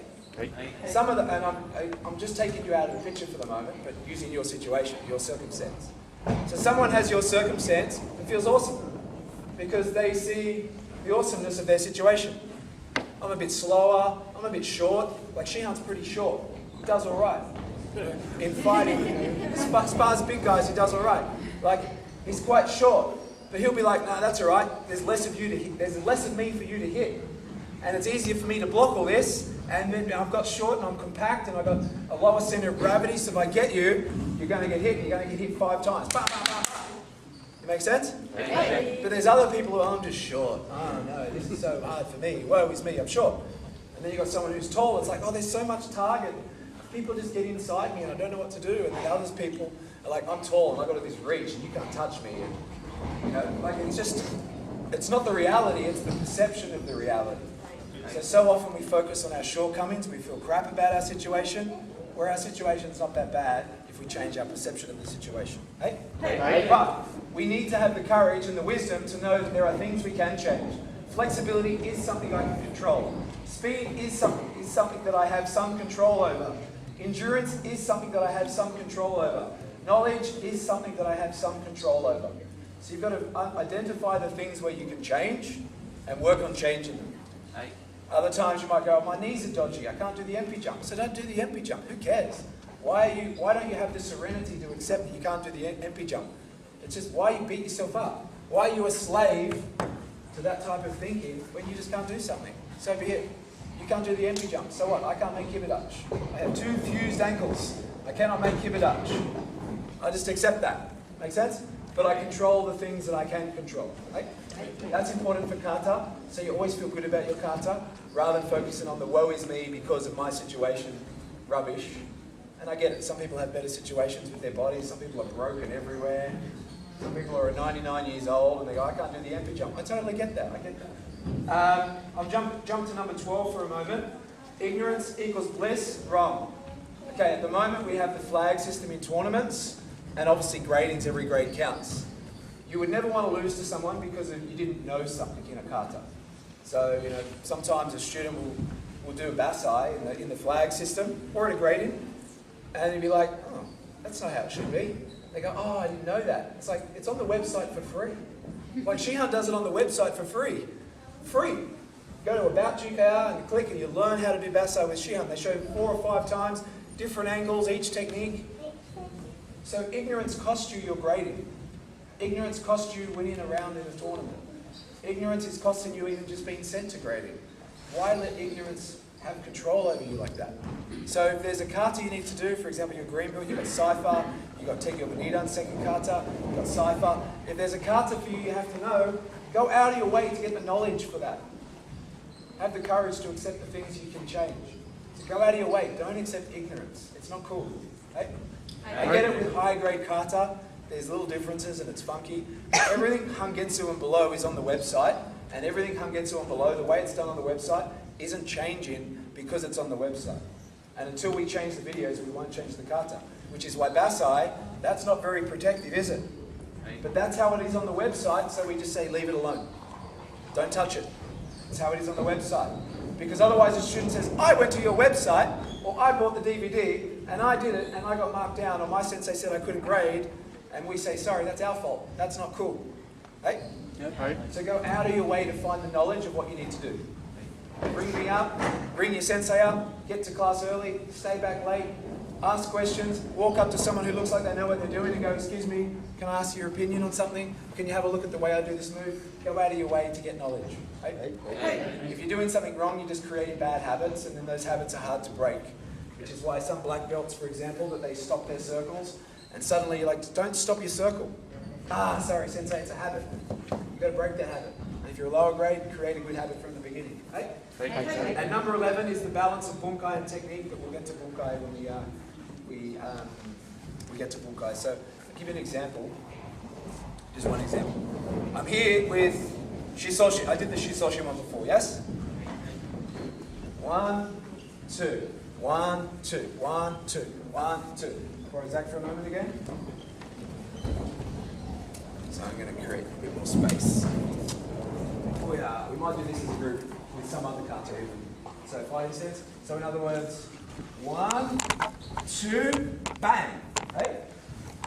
Take down, hit. Or puts his hand on my shoulder. 1, 2. Hey? Or throws a punch. 1, 2. Or the last one, for example, is behind me again. Instead of using it as a precaution, strike, expose the nerve, hit. Hey? So when I'm doing kata, this is how, that's just one example. Thank you, by the way, that's it. So I literally think to myself, grab the neck, take their leg. I'm thinking this. I literally think that. Literally, I think that. Take their neck and their leg. Boom. Take his arm, uppercut. Block his punch, counter strike.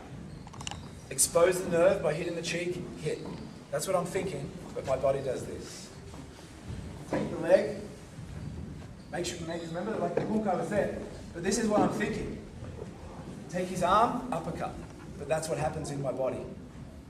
Block, counter strike. Expose the nerve, hit the nerve. I'm thinking that, but my body's doing kata.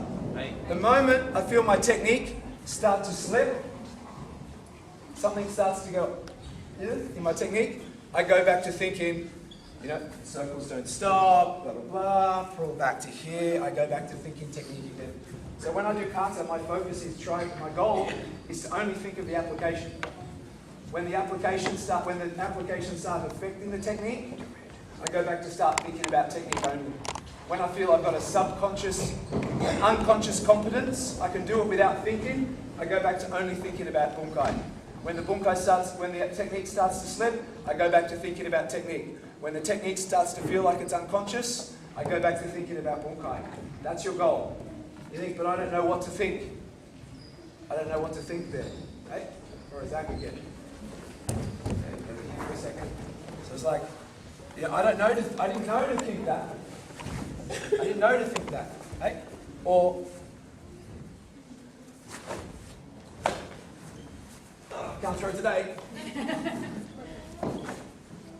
I didn't know to think that. Ignorance doesn't equal bliss. Go out of your way to find it. Hey? There's options, by the way. It doesn't have to all be the same. Oh, that's okay. So that's the last one. Anyway, what I'm going to do, I'm going to give you a 2-minute drink. We'll work out what time we got. Then we're going to go into kata. We'll go into kata, and then we'll go through even... So what I'll do is I'll go through a bunch of real quick bunkai, so that if anyone wants to leave now, by the way, you can just leave. and just come and say goodbye and you can leave. If you want to stay, stay. I'll go through some quick bunkai, maybe not so much to practice it, just so you can, especially people go, what's this move, what's this move, what's this move? So we can go through some stuff, and then after that, then it's like, well now you can go and practice your own kata, and then you can try to apply all those principles. Hey? Not everyone applies to your, like ignorance equals bliss, okay, that does apply. Yeah, so I guess they all apply. Okay, just push back. Bunkai, questions? Shoot. Anything, any kata, you're like, well, I don't understand this one, especially the black belts. I'll give you a quick example of Rozak for a moment. Seiyunchin, everyone get to hear in Seiyunchin if you know the kata. Hey. Get to there in Seiyunchin. You don't have to do the stance, but get to there. These are common little things. Sometimes, again, remember, knowledge doesn't always equal grading certificates. So I'll show you some things and you'll understand, oh my God, that makes a lot of sense. You'll have a BFO, a blinding flash of the obvious. Doesn't, and someone's like, what? Blinding flash of the obvious. Of course, but it's not going to affect your results in gradings or whatnot. So get to here and do the next move. 1, 2. Okay. These are just little things. Again, it's all about understanding physics. So Zach is there.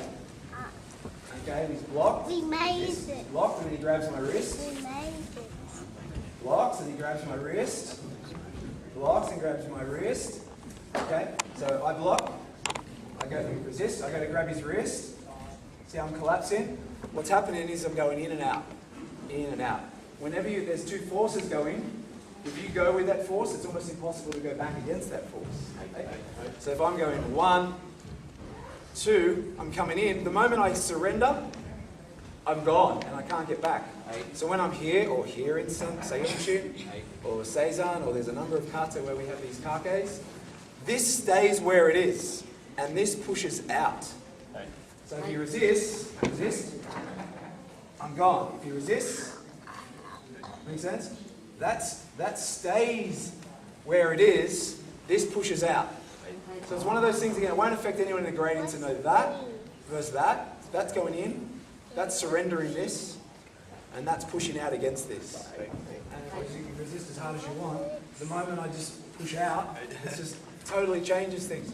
So if I'm there in my Seiyunchin, so there's my tusk, there's my trunk, it's elephant style. This is my dodgy wrist. I push out. Push out. You won't pass or fail a grading, but it's just understanding. So if we're in combat and he's got his arms, we're here. We're here. I understand. Don't go in and out. Push out. Make sense? Just little things, just to understand how the body works. That was just one thing I noticed when people practice in Seiyunchin. Push out. Don't go out here, but push this wrist out and leave that one there. Just like with the hips, this one stays and this one goes forward. This stays, this goes out. Okay? Or little things. They matter when someone's gripping you. And Seiyunchin means what? Say. Grab. Pull. Battle. Chin. Remember battle? Sun, chin, battle. Grab and pull in battle. So it's all to do with that. Okay? A lot of kata, it's giving you options. So sometimes you'll see a kata. Sometimes you'll see a kata. Sometimes you'll see a kata, forward and backward. It's just options. So if I'm here, and he's got a grip on, just goes to light, because I'm going to go light. 1, 2, 3. There's an option. Or 1, 1, 2, bah, bah. There's an option. Just 2 different options. Option that way, option that way. So 1, strike underneath, 1, push across, punch over the top. Just options. Right? Seiyunchin, I can learn, this will be funny with my back, fighting sets. I can go down and lift. I can lift. Or, another option, I can pull. I can lift, I can pull. Or, another option, I can renuke and hit, or renuke and strike. Hey? Elephant style. Elephants have incredible lifting power. I can be an elephant and lift. Elephants have incredible pulling power. I can be an elephant and pull. Or elephants use their trunk and their tusks, and then they grab branches with their trunks and they pull and they feed themselves. I can use my trunk and pull him in and feed myself. It's just 3 different options. Hey, make sense? If I'm here, I've got, and you can like just be all casual if you want. So in other words, if I'm here, I've got the option to go forward. I've got the option to go forward. But if he's stronger and he's working me backwards, maybe it's better if I go backwards. You follow? It's like, we go forward and back. What are we doing? Like, we're going in and striking, but then what are we... No, just options. Where's their energy? I need to go forward, or maybe I should go back. Like, oh, I can't go forward, Sensei. So go backward. We taught you the other option as well. You follow? Did you say Unshin where you grab them and pull them down, but they're hitting me down here, Sensei? We'll do the other option where you grab them and lift them up. Make sense? You're just learning options. The reason why I mentioned that, this is another one that some of you are doing when you're practicing. Circles never stop. Circles never stop. See how that's stopping? See how that's a two-syllable move? It should be a curve. It's a circle, and circles don't stop. So don't stop there. Don't even go there. Go there. Don't go there. Circles don't stop. And the foot and the hand does not land together. Foot and hand lands together. Foot and hand does not land together. So don't be... That's why some of you are creating two straight lines, because you're trying to get to there. It's there, and that happens after. Think of it as this. That is where you land. That happens after. Think of it as pull. Grab and pull in battle. Pull. Okay? So right here, he's pushing. Make sense? So this is where I want my power, and just like the cipher, just like, I know he's a gorgeous guy to look at, but this way. Just like I use my cipher, I'm using my Seiyunshin, I'm using my rotational force with vertical force. So no soft. So that's where I want to be in the kata with my foot on the ground. That can happen afterwards. Okay? So when we're going back in Seppai example, there. That's pulling his arm down. That's hooking his neck, and that's where I land. That's after. So again, I'm sorry I can't demonstrate. 1, 2, after the fact. Black belts especially. Seiyunshin Seppai. 1, 2, not. It's not that. Right? When you understand that application, you understand suddenly why you don't want to finish together. I wouldn't have much power if I didn't have my traction, my foot on the ground here. I needed that to have traction to control his neck. Right? And I understand that circles never stop, so I've got to make sure it's a circular movement. A circular movement. Right?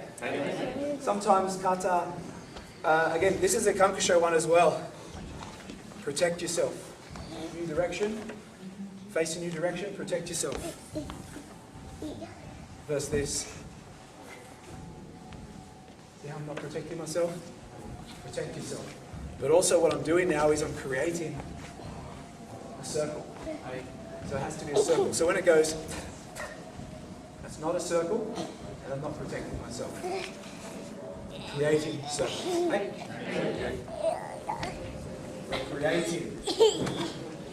Creating circles. Sorry, bad hand. Creating circles. These are, again, little things that make a difference when you understand that it affects other kata. Kankusho, who does Kankusho here? The start of it, Morotuke, reinforced block. See how my hands aren't touching? See how they're not touching? See how they're touching now? See how they're touching now? Too late. They need to be touching at the front. There. There. The rest all happens inside.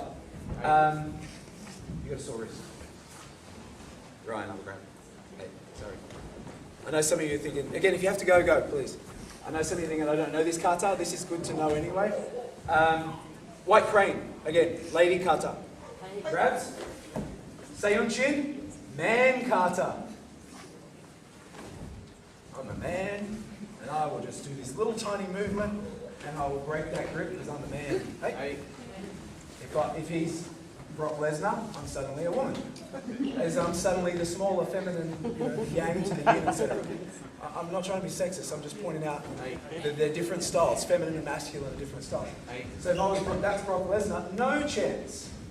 No chance. Even this is probably no chance. But no chance because he's full of steroids. But if I prepare out here, well, it's true.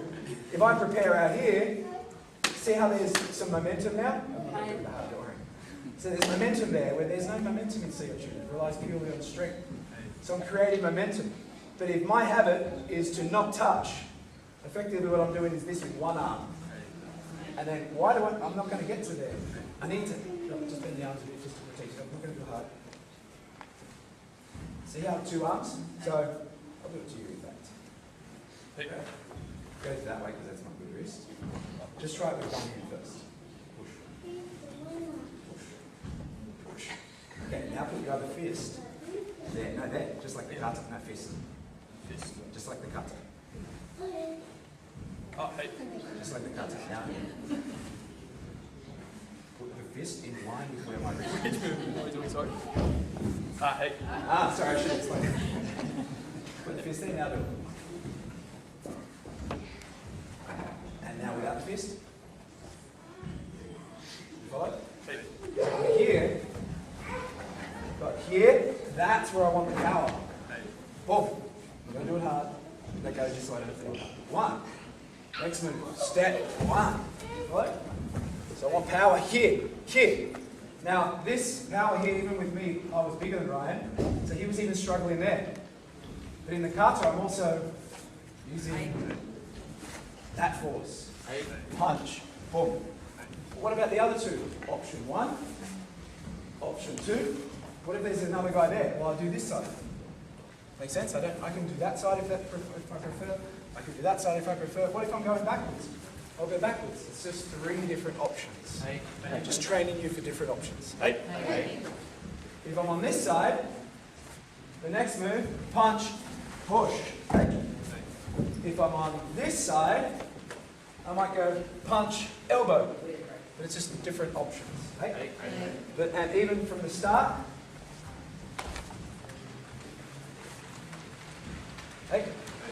so when I'm connecting, this is again more for black belts, connect. So you've got the power of 2 arms. Connect. Connect. Connect. Connect, connect, connect, connect. Verse. Does it make sense from physics? So I can be pushing out, in, or I can go underneath, cross. So I've got options. Basadai. I'm going to explain this move because it applies to Basai, Kankudai, Kankusho. Maybe more. There's a number of kata we do a back foot Mawate. Yes? Here's something you have to know. If you understand this, it's another principle. It will help you uncover your own bunkai. All bunkai. Repeat after me. All bunkai. All bunkai. All bunkai. Is an opponent directly in front of you. Okay, first kata, you ready? See that? See that? What's wrong with this bunkai? The opponent is behind me, then it's not bunkai.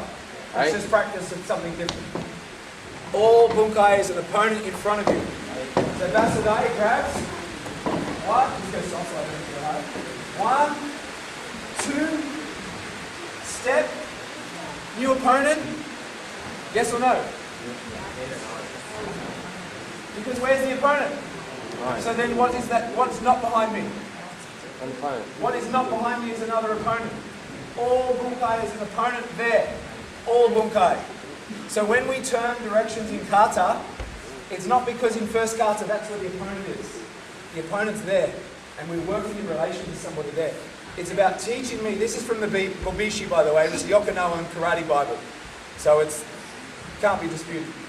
The masters who created these kata wrote it. They just said, there is no bunkai where the opponent is left or right or behind. None. It's all there. All of it. And when we turn, it's about understanding how we turn in relation to somebody in front of us. You follow? So Kamkadai, I change directions. But why do we protect ourselves if it's not there? Precaution, what if there is someone there? Okay? So Basadai, 1, 2, same opponent that's there. So when you understand that, you start to go, how does that make sense in Bunkai then? So if we're here, he grabs and I go up and I go smash through, then I can grab from underneath. Make sense? There's still somebody there. Or I can go 1, 2, slide past. You follow? So it's still to do with somebody who's in front of us. So this throw, that's a throw, can be a throw, shows up in Kamkadai, Kamkasho, and Basai. So that means, like, say, with us, you're coming down like that in the country. Yes. And you're coming in like that. So basically what you're doing is you're actually moving down and grabbing it. Yeah, there's options again. So what happens in kata, fights generally happen on the spot. Yes? They happen on the spot. But if you practice kata like this, it's kind of boring. So they create patterns of movement. So sometimes we move somewhere where it's not necessarily that I would do, it's not necessarily that I would do this. Maybe in the situation I would do this. I don't have to go in the direction. It's just showing me the direction I will end up facing. So I might move this leg rather than that leg. I might have. Or if he's got his grip on me, then I might move this way. Right? So I might, but I might not. I don't have to follow. If I do that, I might actually just turn on the spot. Like you can change the movement in that way. So in other words, this movement in Basai, strike, slide past. That's why sometimes people try to get power. I don't need power from there. Hip slide. Protect myself. We protect ourselves. Because when I protect myself, see that? See how that's moving him? Hey. And then 1. So there's my throw. It's the same in Kamkadai. It's the same in Kamkasho. So Kamkasho, Kiai, and some fancy stuff. Okay? Same thing. Punch. Not punch. Punch. Next one. 1. Kick, back fist, hold, double punch. Follow? This is good to know as well, raised, especially black belts though. So a lot of the time when we step through into Ikutsuda, not many people do this in Kumite by the way. It's slow. The kata forces us because a lot of the time it's this.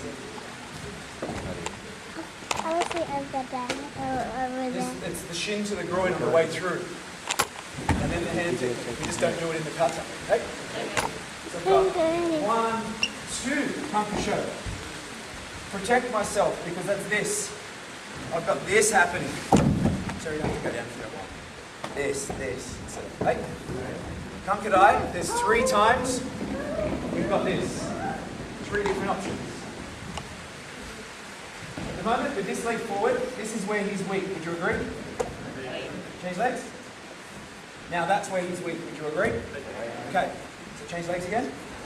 So, 1, 2. Okay. So we're here. Shin, head, armpit. Back foot will rotate. Where's he weak? There. So the next technique is that. Yes? If you know it. I throw him there. There's another, next time we're doing the kata, just for practice, let's say he's got the other leg forward. 1, 2. So now that's the angle he's weak. So one time, that's where I would go. Another time, that's where I would go. So we just go down the middle. I go down the middle because it's like, I might have gone that way or that way, it depends on the leg. So we'll just practice down the middle. And you can adjust from there. Okay? And there's a third time in the kata. Just change the legs just because of the way of the kata. Let's say I'm here. Yes? Hey. Here. What if he's strong, he's pulling? I can't throw him that way. So I go with him. Right? So here's how kata worked. The masters taught every student differently. You've got experience, this is the way you're going to do it. You're new, this is the way you're going to do it. You're kind of a big, heavy-set person, you're going to do it this way, it suits your body. You're light and fast, you're going to do it this way. Everyone did it different. And then a guy named Anko Otosu came in and just said, everyone will do it the same way. Everyone will do it the same way. And then they try to adjust it to suit it to military boot camps, 8-week boot camps. And if you teach every move in every kata differently, it's hard to learn in 8 weeks. So what they would do is, you'd say, get under their armpit and then throw them. And then do this one in backside, you get behind and throw them. You see this sometimes. And throw them. The students would, in an 8-week camp, would go, what are we doing with the throw? I remember I showed you that technique? Yeah, just do that. That's literally how it worked. Remember I showed you that technique? Yeah, just do that. So rather than making it look like a throw, just make it look like a knife hand block because you already know that. Because I'm trying to rush you through in 8 weeks. So sometimes in our kata we think, what's the bunkai? I must be doing a knife hand strike. No, it's just that we're just trying to teach someone in 8 weeks how to do karate. So anything that was weird, let's just bring it all back to uchi-uke. Just make it all uchi-uke when it could be grabbing, just to keep it simple. Hey?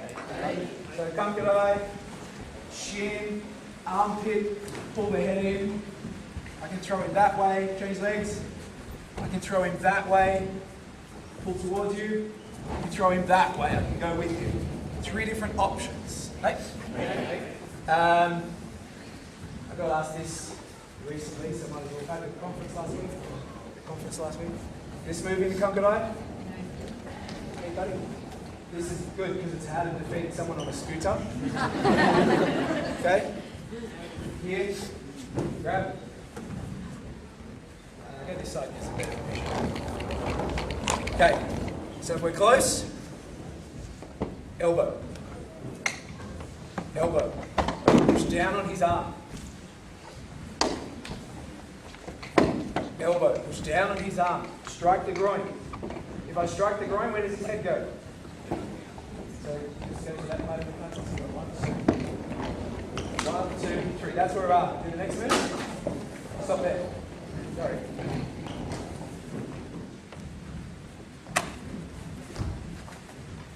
Do the next move. Did you follow? So option 1, front on. Just like the kata, we stay front on. Elbow, drop, groin strike, grab, knee, throw. Okay? Or I've got an option. Turn side on. Down. Strike. Turn. Boom.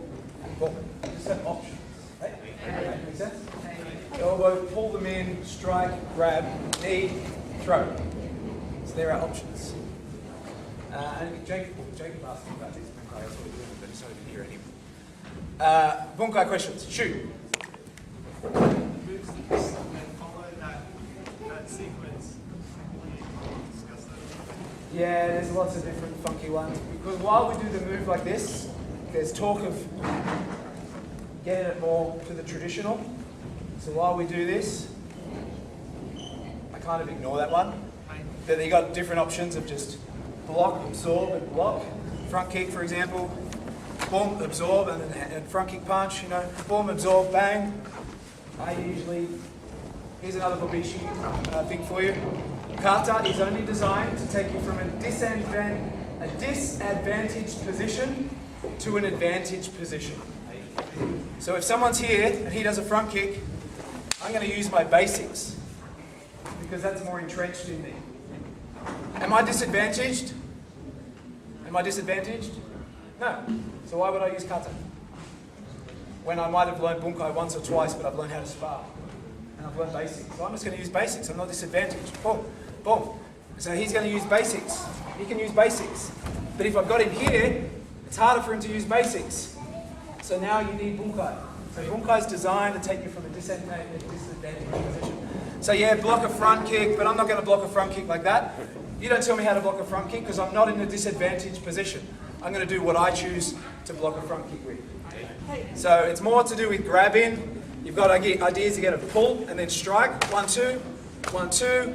You've got the idea of create momentum to push.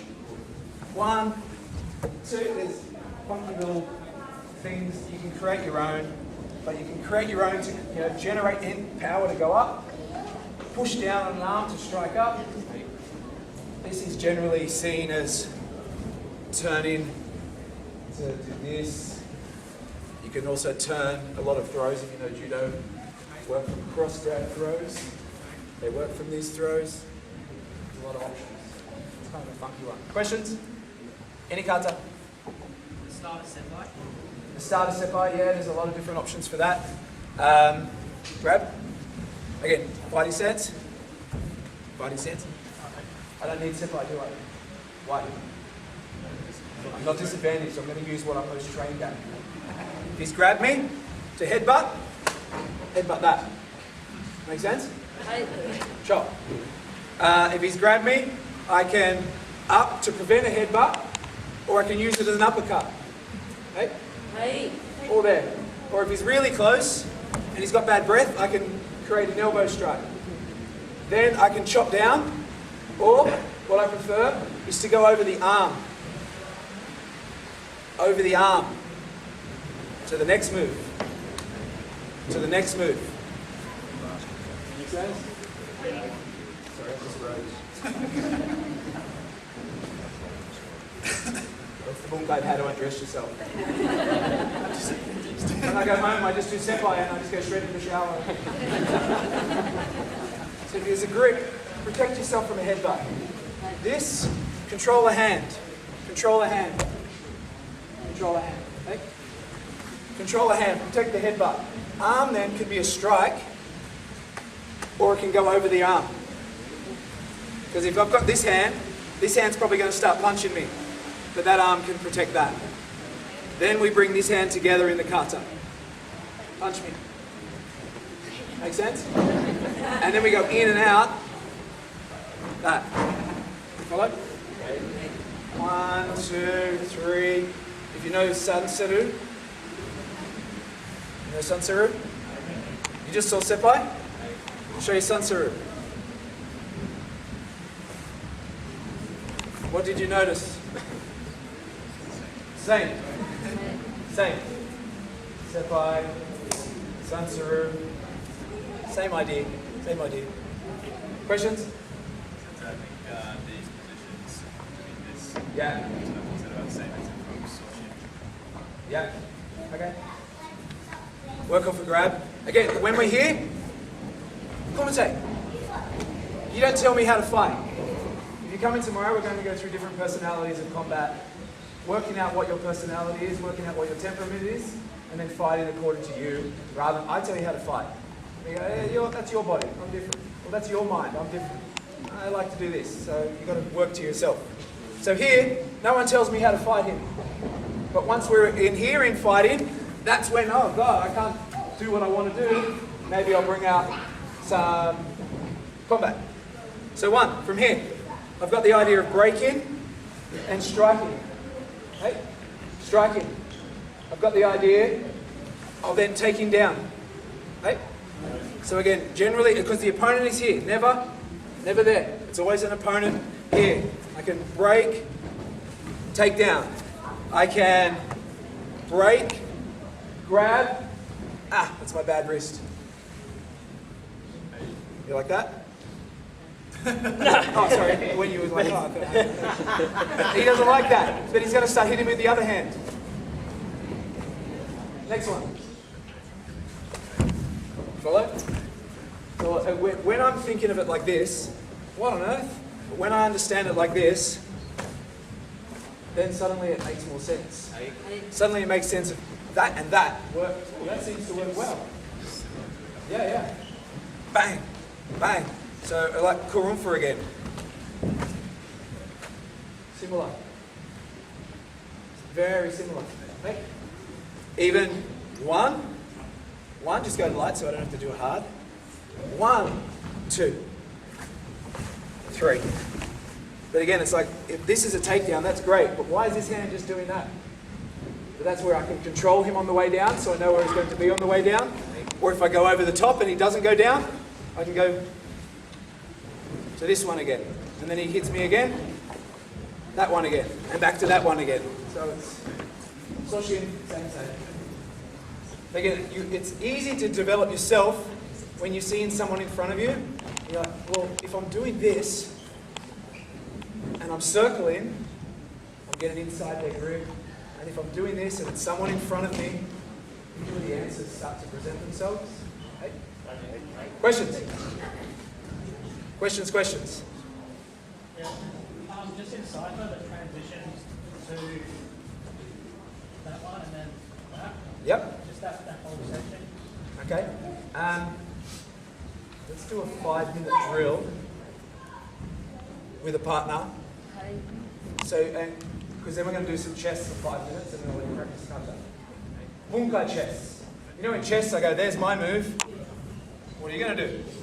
Hey? Make sense?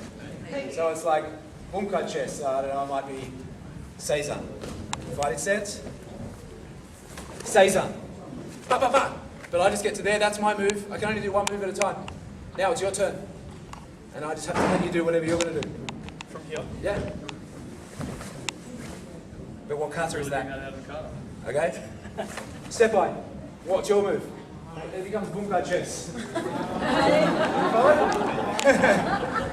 Because what you'll understand, and when I do this in classes sometimes, the orange belts do the best. Because they go, I only know Cypher. Just keep doing Cypher. It just works all day. It just works all day. No one said, I'm going to teach you Cypher, but that has all these holes in it, so I've got to teach you another one. They're all complete. You follow it? So you kind of work out the disadvantageous position. Why would I ever block a kick like this? It's the dumbest thing in the world. That's how I block kicks. That's how I block kicks. Oh, I got to block it. No, that's stupid. But when you have me in Seizan like that move in Seizan goes super slow. Put your hand on my neck then, and my hand on my arm. When I'm down here, suddenly that move in empty doesn't seem so dumb.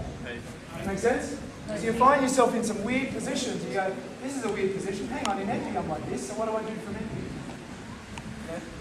This is a weird position. Hang on, this is kind of like empty. Boom. This is a weird position. When am I ever in a cat stance? What could I do in cat stance? Boom, boom. So I'm stepping in and grabbing. See how that looks like Cypher? Now in the traditional, we take the leg and then we do this. That's where we are. So he's going to do that to me. Because now it's Sayunshin's turn to counter attack. Because you don't let no orange belt kata beat you when you Sayunshin. So you're going to step in. So Cypher. Do the move again. So, yep. Grab onto me. Grab on my hands.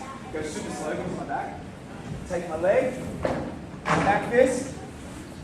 There's your move of chess. I'm going to counter your move with Sayunshin. So when you take my leg, I go to your leg.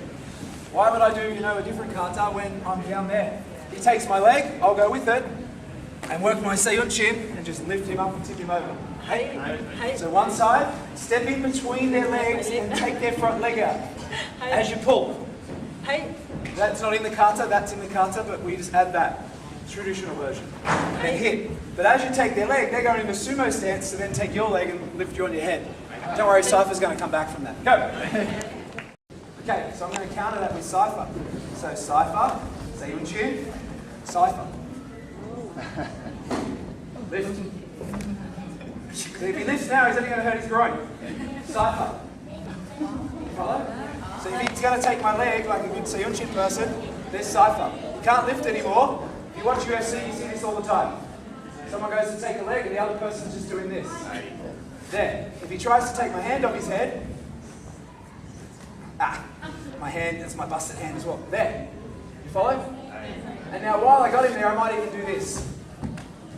You follow? I've got that option or I've got that option. So I'm Cypher, I take your leg, I'm totally dominating this dude. And then, oh no, he's getting me. And then I stick my leg out and I push his head down. And if he tries to take my hand off his head, I just pull his hand off. Make sense? And then from that position, I push out and hit them when they're down. But don't worry, Sam, you're not going to lose. It's not cycling. Senior instructors can get a bit of chest happening. But again, we've got Cypher, boom, bang. But Sayunshin takes over. So Cypher takes over. Make sense? Cypher takes over. Cypher takes over. Hey? Like this, but Sayunshin's not going to let Cypher win. So when I go, okay, so he has to do it. So when I'm going Seiyunchin on him, and he sticks his foot out, so now I can't lift him up, my next move of Seiyunchin.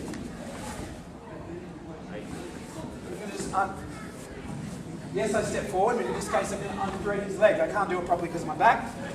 I'm going to unthread his leg. And now I can lift again. Hey? But he's also got in cipher.